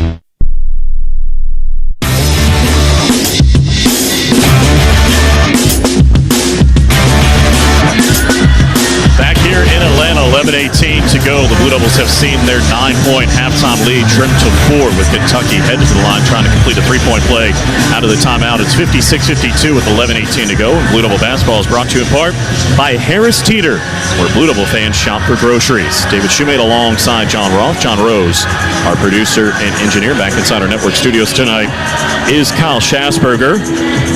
Gives us a chance to tell you as we get set to go back to action. You can check out the latest edition of the Duke Basketball Radio Show. It's presented by the Washington Duke Inn and Golf Club. Our next episode comes your way on Monday, December 2nd. We'll be with you throughout the season. You can catch the show live on WRAL News Plus, 96.5 FM in Durham and 99.3 FM in Raleigh, and on the Buzz, 6:20 a.m. and 15:50 a.m. and across the entire Blue Devils Sports Network. Well, the story here in the second half, John Roth, is the fact that while Kentucky's not shooting it great, the Blue Devils can't buy a bucket. 5 of 17 from the field, 29%. They've missed all 6 of their threes. As a team tonight, just can't get one to go from outside. 3 out of 18, 17%. Yeah, and it's the last few moments as well. They've maintained their rebounding margin. They're still out rebounding Kentucky, but even with some second and third chance opportunities, some of the shots have not dropped, so they haven't been able to take advantage of getting the offensive rebounds by cashing them in for points as of late. They do still have a healthy margin in scoring off of turnovers, 13-2. They've only committed 2 turnovers, 1 in each half so far. They need for that trend to continue. Meanwhile, Butler's at the free throw line out of the timeout, trying to make it a 3-point game, and the right-handed free throw shooter gets that one. So he's got 8, and Kentucky as close as they've been in a long time. It's 56-53 with 11:17 to go. They bring some three-quarter court pressure. The Kentucky faithful trying to get back into it. See if Tyrese Proctor can settle him down. He's got it on the right with Owe defending. Looking for a screen. Instead gives it to Malawach at the top of the key. Malawach to the left. There's Cooper Flagg off of a screen set by Malawach. Cooper going to work. Drives Williams. Spins to the middle. Goes up. A lot of contact. They let it go. The loose ball came to Gillis. He floats with the right hand and scores his first field goal. Takes the lead back to 5, 58-53. Very opportunistic. Great finish. 10:47 to go. Carr for Kentucky. Backing down on Gillis. Right side of the paint, picked up his dribble, fed it to Owe, who got airborne, threw it in a no man's land. It came to Williams. Trying to drop Malawach, backs him down, waits, spins, goes up, and missed it. Kaman's got the rebound. A chance to add to a 5-point lead with 10.5 minutes to go. Proctor for Cooper Flagg. Sizing it up with Carr. Here's a screen. How about a three? Give it to him! Blue Devils' first three of the second half gives them an 8-point lead. Nice response, 61-53 after Kentucky cut it to three. We approach the midway point of the half. Carr, a handoff for Butler. Off of a screen, trying to drive Proctor, spins to the middle, kicks to the right. Williams further to the right in Brea. Knipple in his hip pocket. A bounce pass for Williams, 15 feet out on the right baseline, 10 to shoot. Backs down Malawach, steps through. Malawach got a piece! Flagg out of there with it. In transition right to left. Knipple back for Cooper. The Blue Devils with the momentum, leading by 8. Cooper up top, rises up from 18, can't hit. Long rebound, Knipple, out for Flagg. Thought about a three, instead they'll reset. Looking inside, wants to drive to the left. There's Tyrese Proctor. 12 to shoot. And now Kahn has it. Thinking about it. Drives. Williams got inside. Put it off the window. No. And no whistle. John Shire is livid. Butler in transition. Goes in on Gillis. Found the man underneath. It's Brea to lay it in. Well, Blue Devils all converged on Butler, and he was able to get rid of it to the opposite corner, and they're converted. So the Blue Devil lead is 6, 61-55. 9-10 to go. And we get a stoppage as Malawach is laboring again. By the way, Sion James had gone back to the locker room. We're still waiting on an update of him. As the Blue Devils dinged up a little bit here in the second half, Malawach will leave and Brown will return. John Shire saying, I'm running a MASH unit over here, and I can't get a whistle. There's 3 fouls on either side after we had 21 fouls called in the first half. 9-10 to go. Going to have to play through it. 61-55 our score, Duke by 6. Knipple for Proctor at the top of the key. Waiting. Gets a screen from Brown. Trying to dribble around it. Garrison cuts him off. So to the left, it's Gillis. Looking inside, not there for Brown. Back up top for Tyrese Proctor. To the right, Cooper Flagg. Between the legs. Sizing up Carr. Going to work. Found a cutter in Gillis. Hesitates. Goes up. Lost it. And no whistle. But Brown able to take it away. As they're trying to come up court, they fight for the loose basketball. Garrison has it for Kentucky. 8:47 to go. Duke by 6. On the drive, it's Butler. Blocked by Brown, but it came right to Kentucky. And Garrison lays it in. And the Blue Devils might be looking for a timeout as their lead is down to 4. 61-57 with 8:35 to go. John Shire not going to use it yet. He waits until it gets under 8.5 minutes to go. It's the coach called timeout, so it's going to be one either way. It'll extend to a full. We'll take it as well. 8:29 to go in Atlanta. The Blue Devils lead at 61-57. Oh, what a great camping trip for the Williams family. It was epic, Zach. And this week's MVP was their 2024 Ford Bronco SUV, Matt. Absolutely. It hauled everything and everyone to this great spot by the lake. And get them back in time for the big game. Yeah, let's go! Let's go. With the Ford Bronco or Bronco Sport SUV on your team, it's game on. For the latest offers, go to buyfordnow.com or see your Carolina Ford dealer today. 'Tis the season for family and friends. 'Tis the season for gifting. And 'tis the season for making holiday dreams come true. 'Tis the season for using the old-timey contraction 'tis. And 'tis the time of year for holiday scratch-offs. With over $85 million in total prizes, 'tis the best gift of all. 'Tis the season to gift endless joy with holiday scratch-offs from the North Carolina Education Lottery. Must be 18 to play. Approximate overall odds of winning range from 1 in 3.06 to 9.95. Problem gambling helpline 877-718-5543. FanDuel Sports Network is your new home for your home teams. That's what I'm talking about! Watch all the big hits. Oh, mercy!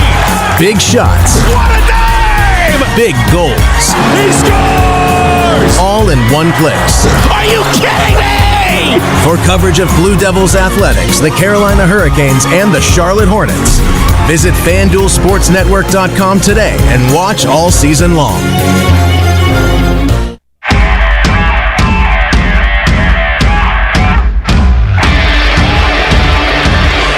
8:29 to go. The Blue Devils lead Kentucky 61-57. Blue Devil basketball is brought to you in part by Coca-Cola. Crisp, refreshing, and irresistibly tasty. Is Coke Zero Sugar the best Coke ever? Try and decide. The Blue Devils have led by as many as 10 tonight. In the second half, the margin's been as big as 9. It started there. Kentucky got within 3, and then the Blue Devils pushed it back out to 9. But now Kentucky has started to whittle away again. The Blue Devils having a tough shooting time here in the second half. 2 for their last 12, 7 of 23 3 since the break, 30%. 1 of 7 from 3. Cooper Flagg made the one. Kentucky not shooting great in the second half, 8 of 19. They're 2 of 4 from 3. But the Wildcats do have one more field goal, one more 3, and 2 more free throws. And, John, that's how they've cut this deficit where it was at 9 at halftime down to 4. Yeah, that 3-point discrepancy really has made such a big difference here. Duke's work in the paint has been exceptional, actually, on both ends. It really kept Kentucky from scoring inside there as well.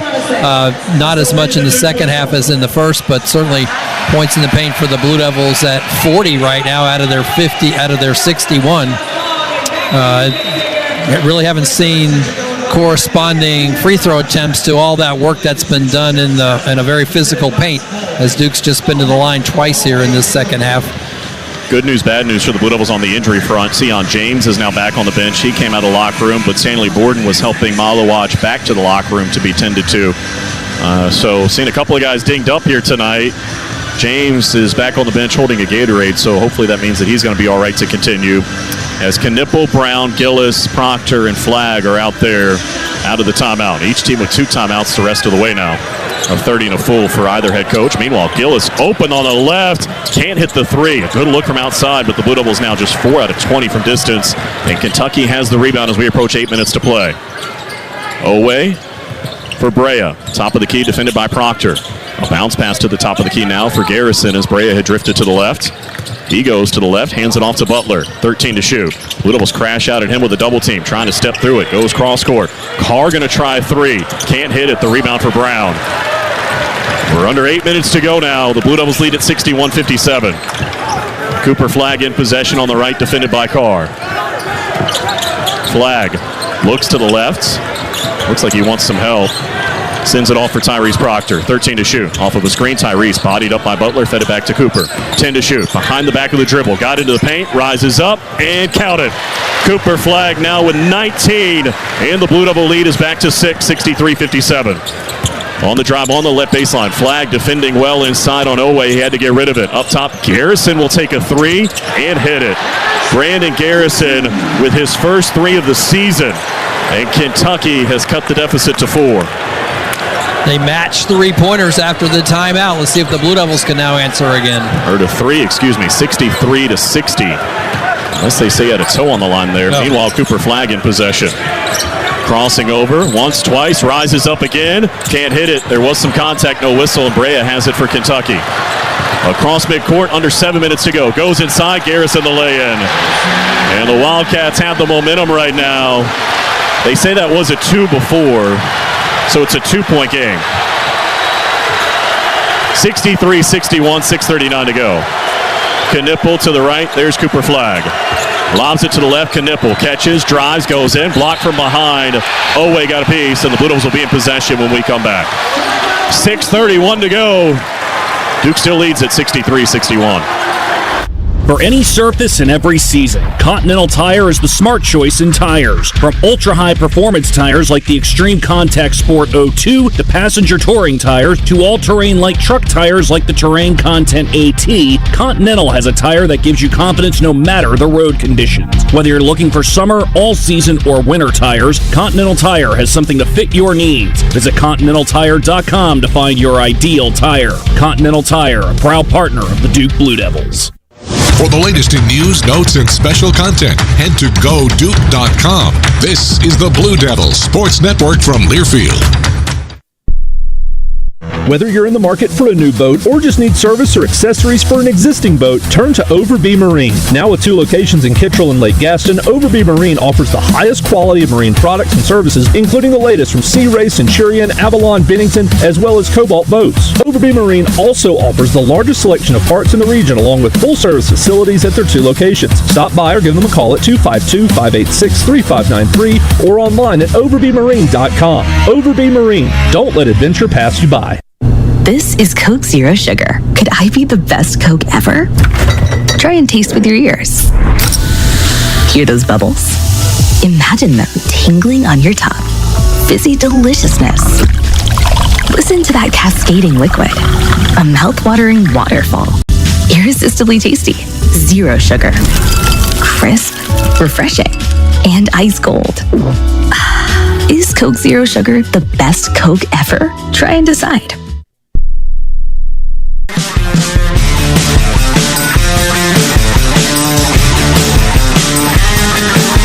Back here in Atlanta, the Blue Devils with a 2-point lead, 63-61 with 6:31 to go. As we drift past 11 o'clock here on the East Coast, 10 seconds for station identification. This is Duke basketball from Learfield.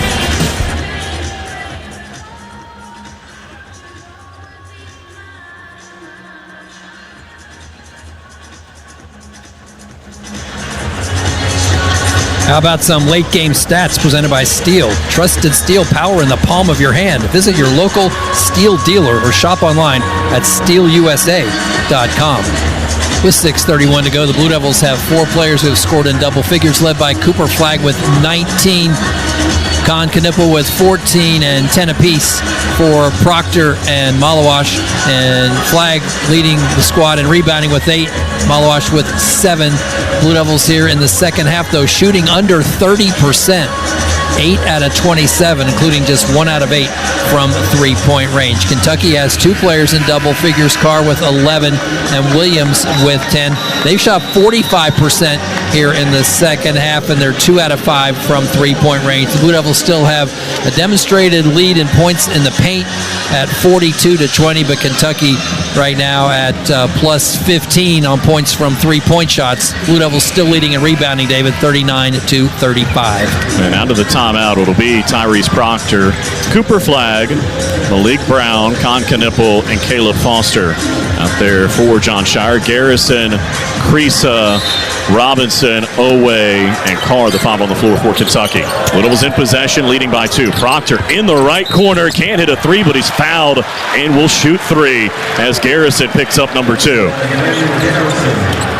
So the Blue Devils headed to the line to shoot 3 with a 2-point lead, and gives us a chance to tell you that no one gets you closer to the game than SiriusXM ACC Radio. Tune in for news, talk, and analysis from the offseason through the regular season and into the postseason. They've got your team covered anywhere you go. Get a free trial at SiriusXM.com/ACC Radio 2024. So Proctor to shoot 3, and the first one came off. That's 3 misses at the line here in the second half. And no makes.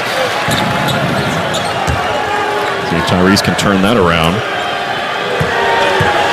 As the second attempt is good. His first point of the second half makes it 64-61. Now a chance to make it a 2-possession game again with 6.5 minutes to go. On the way. Got it to go. Malawash, by the way, has not returned to the bench as of yet. Sion James has come in the locker room but has yet to return to the game. Creasa has it on the left for Kentucky. Duke up 65-61. Looking inside. Now back up top it comes for Owe. Gets a screen. Looking for space to the left. Creasa right back to Owe. The Blue Devils look like they've gone zone perhaps 2-3 as he drives inside on the right side. Missed the layup. And the rebound for Cooper Flagg. And here comes Caleb Foster right to left. We hit 6 minutes to go in the Champions Classic. The Blue Devils up by 4, 65-61. Caleb looking for Knipple off of a screen. Had a little bit of space on Owe. Now Cooper comes to set 1. Goes to the right. In on Carr. Picked up his dribble. He needs some help. Lobs it back up top for Tyrese. 7 on the timer. Proctor crossing over. Wants to drive on Robinson. Fades away. And it wouldn't go. And the rebound for Carr in Kentucky. 5:37 to go. The lead still 4, 65-61. Creasa for the Wildcats. Gets a screen from Garrison. Pulls from 3 and hits it. Creasa with his second 3, and Kentucky is within 1. They are 10 of 22 from outside. The Blue Devils 4 out of 20. See if Cooper Flagg has a response as we approach 5 minutes to play. It's Knipple on the left. Got it blocked. Garrison got a piece, and Kentucky able to save the loose basketball. Kentucky looking for their first lead since there was 8 minutes and 47 seconds to play in the first half. Robinson back to the right, and Creasa jumps up from 3. A deep one wouldn't go, and Knipple has the rebound. Boy, that was online, but a little bit too strong. Looking for the momentum shot. That would have been a dagger on the comeback, but the Blue Devils get it back. Blue Devils have missed their last 4 shots, just 1 of their last 9. See if Cooper can change it to the left. Caleb's going to launch. No. And the rebound for Kirk Creasa. 4.5 minutes to go. Kentucky in transition down by 1. It's Carr with a ball fake and then got rid of it for Owe. Inside it goes. There's the catch for Garrison. There's the block for Cooper Flagg. And he'll lead the break 3-on-3. Looking to the left. He'll drive Owe. Got right by. A lot of contact and he'll shoot 2. The defense at one end and Owe his third foul at the other, and Cooper's headed to the line. A lot of contact on the finish that time by Cooper, deciding to take it himself after making the defensive play, and pounded as he went right to the rim. And the talented freshman shaking out his right leg before he heads to the line. For tonight, he's 4 out of 6. By the way, he's got his second career double-double, second in as many games, 19 and 10. And the right-handed free throw shooter hits it. His first 20-point game in a Blue Devil uniform. I'm sure there will be several more to come as Gillis returns to the game. And Malik Brown will leave. This is as small as the Blue Devils might get. Cooper Flagg is the tallest man on the floor at 6'9". Out there with Proctor, Foster, Knipple, and Gillis. See if he can make it a 3-point game again. Got them both. 67-64 as we approach 4 minutes to play. Butler across midcourt. The Blue Devil faithful come to their feet. Butler on the right. Foster deep in the defensive stance. Crossed him over. Butler couldn't get by. Lobs it to the right. Williams on Proctor. Big mismatch in terms of height. Trying to back him down. Underhand scoop to Carr. A ball fake from 3. Drives inside. Ran over Proctor. Blocking foul. And a chance for 3 as Tyrese picks up his third. And now Carr is headed to the line trying to tie the game as we see Malawach emerge from the locker room. And we've got a timeout. As expected, tightly contested tonight. 3:57 to go. The Blue Devils still lead at 67-66. At Progressive, we know money can't buy you happiness, but money did help you buy an RV, which means an excuse from working Saturday with your insufferable coworker, Dave. So money is helping you listen to birds chirp instead of Dave chirping about how his toddler is fluent in 3 languages. And it's also why you'll be smelling pine trees in the air, not Dave's tuna melt reheating in a microwave. So save money by bundling your RV or boat insurance with home or auto from Progressive and buy more happiness, or something close to it. Progressive Casualty Insurance Company, affiliates, and other insurers. Not available in all states. It's time to review the top 3 highlights of the day. I'm joined as always by my co-anchor Snoop. Hey, what up, though? Snoop, number 1 has to be getting the new iPhone 16 Pro with Apple Intelligence at T-Mobile. Yeah, you should hustle down to T-Mobile like a dog chasing a squirrel, chasing a nut. Nice analogy, Snoop. Dogs do love to chase squirrels. And squirrels love to chase those nuts. On to highlight number 2. With T-Mobile, families can save 20% every month versus the other big guys. That is very impressive. You know, y'all can take some of those savings and buy some Snoop merchandise. That's exactly what I'm planning on doing with my savings, Snoop. Now, take it away, Snoop. Head to T-Mobile.com and get the new iPhone 16 Pro with Apple Intelligence on them. Now drop that jingle. 24 monthly bill credits. Eligible trade-in on Go 5G Next. Well-qualified customers plus tax and $35 connection charge. Cancel entire account before receiving 24 bill credits, and credit stop and balance on required finance agreement too. Bill credits end if you pay off device early. See how you can save versus the other big guys at T-Mobile.com/switch. Apple Intelligence coming fall 2024.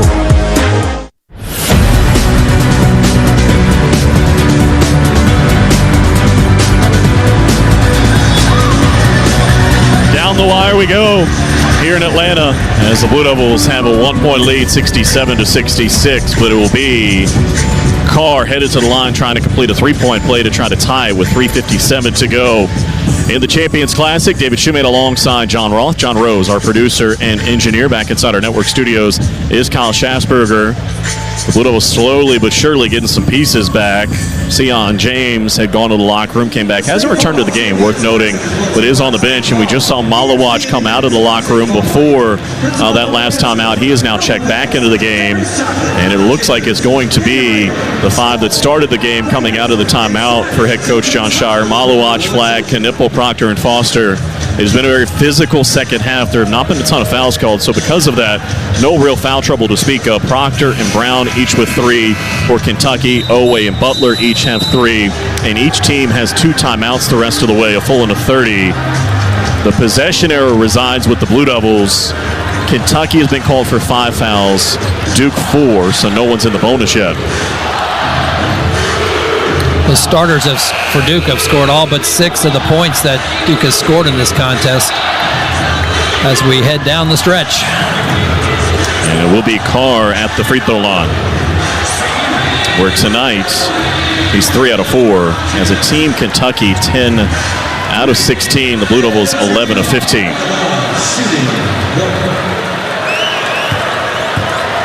And the Westchester, Pennsylvania products. Got it. He's got 14. And we're tied at 67 with 3:55 to go. Everybody comes to their feet here at State Farm Arena.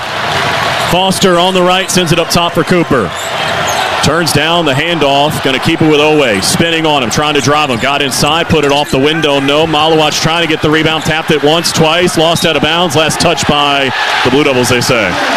Malawatch and Owe battling for that rebound, and it looked like they both were right there ready to grasp it, but they rule it off of Malawatch. Now Kentucky, that hasn't led since it was 24-23, a chance to go back in front with 3:38 to play. Tied at 67. And the Kentucky faithful making some noise. Carr on the left, trying to hand it off to Butler, does get it to him. Up top it comes for Owe. Around to the right, Brea has it now. Half the shot clock is gone. Back up top for Carr, a ball fake to the corner. 3 ball is on the way, and too strong out of the hands of Robinson. The Blue Devils claim the rebound with Cooper Flagg. 3:13 to go, still tied at 67. The Blue Devils have missed their last 6 shots from the field. They don't have a field goal in more than 4 minutes now. See if Kahn can change that on the right. A baseline drive on Robinson. Slip, fell down, able to maintain possession. They have 2 timeouts if they need it. He's looking for help. Fed it to Malawatch, back to Kahn, and then lost. That was awkward looking with 2:54 to go, and Kentucky has it. 67 apiece. Owe on the drive. He nearly slipped. And now nearly threw it away as Cooper Flagg got a hand on it, but ricocheted over to Robinson. Carr with it now. Picked it up inside. Owe came open, and Kentucky has the lead. 69-67 as he goes into double figures with 2:35 to go. Cooper Flagg will leave it to Caleb Foster. Blue Devils trailing for the first time in the second half. Knipple off of a screen set by Flagg. Goes back inside to the big fella. Going to work on Brea. Nearly lost it. Got it back. Knocked loose and fouled. And Brea picks up his second. 6 on Kentucky, so no free throws yet. Just swiping away at Cooper Flagg, trying to get that ball dislodged, and got whistled for the foul. Cooper been strong at the free throw line. See if he can tie this up. Well, just the 6th team foul, so no free throws as Caleb will inbound. Left baseline, left side of the hoop. A slap of the basketball. Surveys the defense. Trying to find Knipple. He's got it in the left corner. Brea defending him. Dumped it off to Malawatch. 1 dribble. Now he needs help.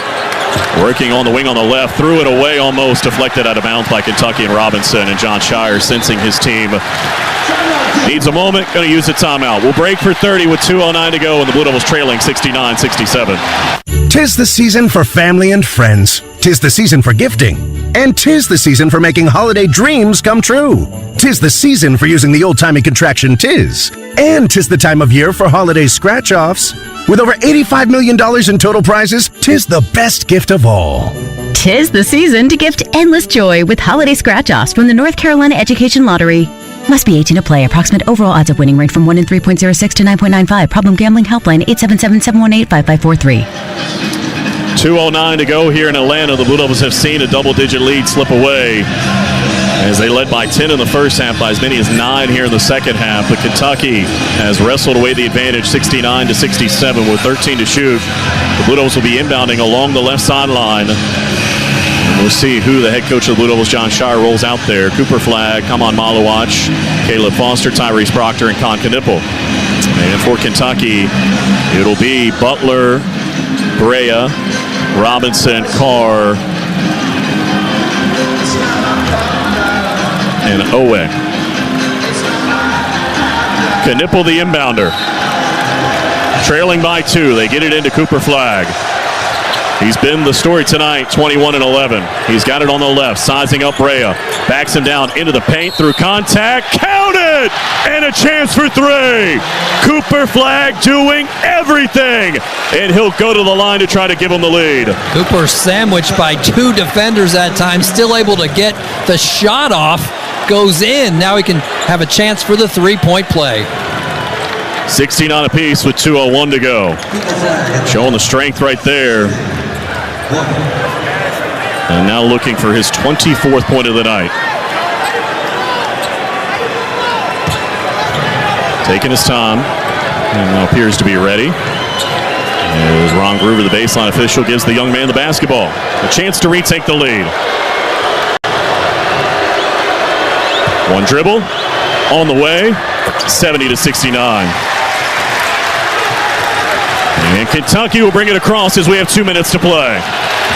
Butler for the Wildcats feeds Carr at the top of the key. Everybody back to their feet. Works his way to the left. Malawatch defending. Tries to drive him into the paint. Rises up. Takes the contact. And he'll have a chance for three. As Malawatch picks up his third. And Andrew Carr having one of the best nights of his career. He's got 16 and perhaps 17 at the free throw line. As Kentucky is back in front 71-70.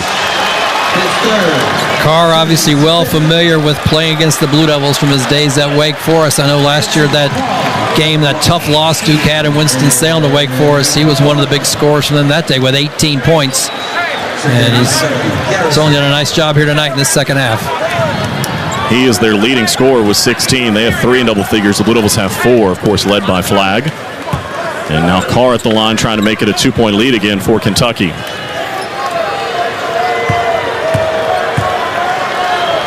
On the way. Got it. 72-70.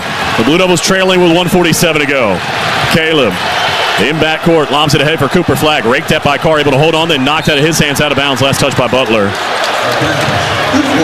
And the Blue Devils will have it with 23 to shoot. We're under 2 minutes to go, so the Kentucky bench is probably going to start screaming for a review. And Joe Lindsey is going to stop play and go take a peek. They weren't going to until Mark Pope started screaming about it. And now the officials will go to the monitor to see who touched it last on the way out of bounds. The Blue Devils in possession at the moment, trailing by 2, 72-70 with 1:41 to go. One element I don't like about review, John Roth, is when you go over there, you can see what's out of bounds off of, but he happened to hit his hand to knock it out of bounds. That's not reviewable. You can't add a foul, but you can go over and say that the Blue Devil player touched it last. Who knows what's happening as they're taking a peek. That's something they have changed at the NBA level, and I think they should change at the collegiate level. If you can go over and look at that, certainly you should be able to go over and look at the fact of why the ball came free. Not saying that's what happened here, but one of the quirks in the rule. It's like Kentucky fans sitting behind the review official are excited about what may happen here. We'll see what they call, though. I think they would have thought they had possession no matter what happened. No matter what, I know. As Joe Lindsey continues to look, and they're going to bring over Ron Groover for a second opinion. Maybe they're just trying to influence. 1:41 to go, though. 72-70. Kentucky with the 2-point edge. Duke hoping to retain possession here. And Blue Devils, if this is overturned, will need to come up with a defensive stop with that 2-point deficit, as the officials are looking at the clock as well, I believe. And they'll render their verdict, making the announcement for television, and then they'll do it in the arena as well. Kentucky ball. And they're going to change it to be Kentucky basketball and leave the clock at 1:41.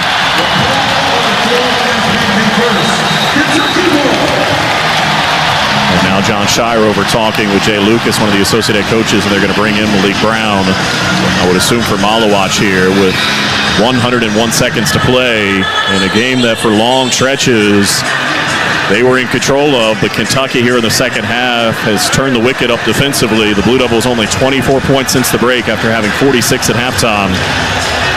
And now the Blue Devils are called upon to respond, trailing by 2, needing a stop first. Knipple, Proctor, Foster, Flagg, and Brown, the 5 on the floor for John Shire. And it'll be Butler to bring it across for Kentucky. Waiting, sends it to the right and Oweh. Now up top for Carr at the free throw line. Wants to drive Cooper Flagg. Spins, backs him down at the right block. Sizing it up, backs him down further. Steps through. Knocked loose by Brown and stolen by Foster. He's raked at and fouled. We're headed the other way. Garrison just slapped at him and will shoot 1-1 at the other end with the Blue Devils trailing by 2. And even from behind, there's no way you can argue otherwise. A clear foul, and the Blue Devils have a chance to tie it up. Brown led the ACC in steals a year ago. An opportune time to come up with one there. And slapping from behind, the foul was called on Garrison. He also pulled at his jersey from behind, and now Caleb at the other end will shoot 1-1. These will be his first attempts of the night. He's got 4 points. Obviously, very important free throws. As we see Creaser return, and Butler will leave for Kentucky. With 1:22 to go. 8th team foul on the Wildcats. Front end of the 1-1 for Caleb Foster. Missed it. Brown, an offensive rebound. Saved it to Flagg in the left corner. Down by 2, going to work on Carr. Into the paint, put it up, and got the roll! It hung up there forever! And it's tied at 72. 1:06 to go. Creaser across midcourt. Into the final minute in Atlanta. 72 apiece. Oway to the left at Creaser. Off of a screen set by Garrison. 13 to shoot. Creaser to the left, there's Oway.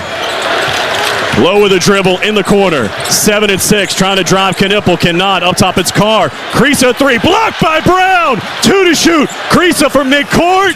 Around and out. The rebound for Caleb Foster. 36 seconds to go. Cooper Flagg just coming to his feet. Tied at 72. About a 7-second differential shot clock to game clock, and the Blue Devils will use their final timeout here. We'll break for 30. 26.5 to go, tied at 72. He'll fire, and it's good! This is Duke head men's basketball coach John Shire. When it comes to keeping our team healthy, we turn to the team at Duke Sports Medicine. We offer full-service sports medicine care at locations throughout the Triangle, where you can see the same experts used by Duke Athletics. Make an appointment or learn more at dukehealth.org/sportsmedicine. Go Duke. The crowd loves that. All right, here we go. 26.5 to go, tied at 72. 19 to shoot for John Shire's group. They're out of timeouts now. Kentucky still with 2. The possession error resides with the Blue Devils. If there is a foul, a common foul on this possession, the Blue Devils will shoot 1-1 because Kentucky's been called for 8 fouls. The Blue Devils have been whistled for 5. No real foul trouble to speak of. And if the Blue Devils do get out of here with a win tonight, John Rolfe, the defense for Malik Brown has played a heavy-handed it down the stretch. A theft that led to the foul that sent Caleb Foster to the line for 1-1. He missed the front end, but then Cooper Flagg able to finish and tie it. And now Brown, a block of a 3 by Creaser, forcing a desperation attempt at the end of the shot clock. Cooper Flagg the rebound, and now the Blue Devils a chance to retake the lead. So 2 huge defensive plays by Malik Brown here in the closing moments. They subbed him in for Malawash on that just a couple of moments ago on a defensive sequence, and he came up with 2 big plays. And we'll see who the Blue Devils break the huddle with. It will be Cooper Flagg, Malik Brown, Caleb Foster, Con Knipple, and Tyrese Proctor. You imagine Cooper Flagg is option 1, but Kentucky knows that as well. A double-double for him tonight, 26 and 12. He has been spectacular. 3 others in double figures, Proctor, Knipple, and Maluach.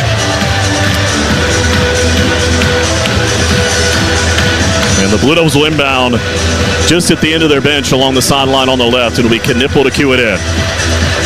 Tied at 72. Khan going to be contested by Oway. And here we go. Knipple waiting, lobs it for Cooper Flagg at midcourt. 23 seconds and now 22. Cooper calling for a screen. Everybody runs away, though. He's going to work on Carr between the legs on the dribble. Backs him down into the paint. Nearly lost it. And Kentucky a theft. It's Oway. 10 seconds to go. A drive on Knipple. He's fouled and will shoot 2. Khan picks up his 3rd. And it's Oway to the line for a pair. Tied at 72 with 10.3 to go. And Oway, 1 out of 2 tonight. 5 out of 7 on the year, as the Blue Devils have not turned it over much tonight, but Kentucky gets a theft. that has them hunting the lead in a 72-all game with 10.3 to go. Only 6 turnovers in the whole game. Now remember, no timeouts for the Blue Devils, but obviously they'll have an opportunity here with the game tied at 72, regardless of what happens with these free throws for Owe. As they're wiping up some moisture on the baseline to our right, as bodies went crashing down when Knipple committed that foul. And now the junior, the transfer from Oklahoma, is at the line to shoot 2. Right-handed free throw shooter trying to give Kentucky the lead. Got the first. 73-72 with 10.3 to go. One more for Owe.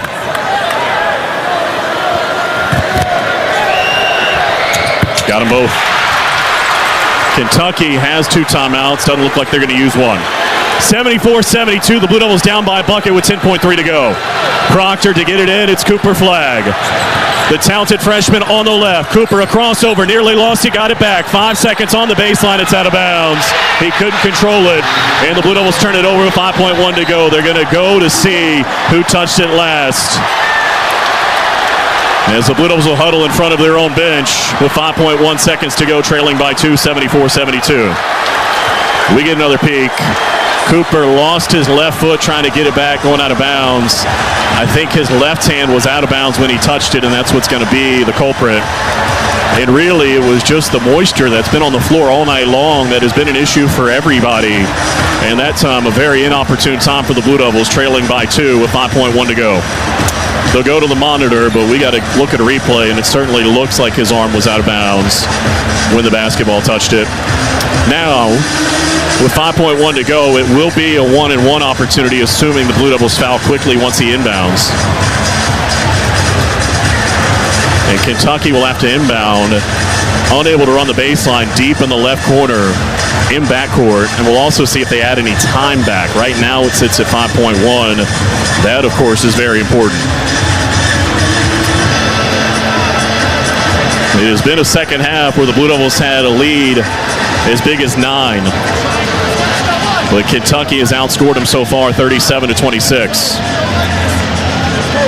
They had the basketball tied at 72, but a turnover in the paint gave it back to Kentucky. A run-out opportunity led to a foul and 2 free throws for Owe. And then on the most recent possession, some moisture on the floor. Culprit, as Cooper Flagg lost his balance in the left corner. The officials continue to look at the monitor.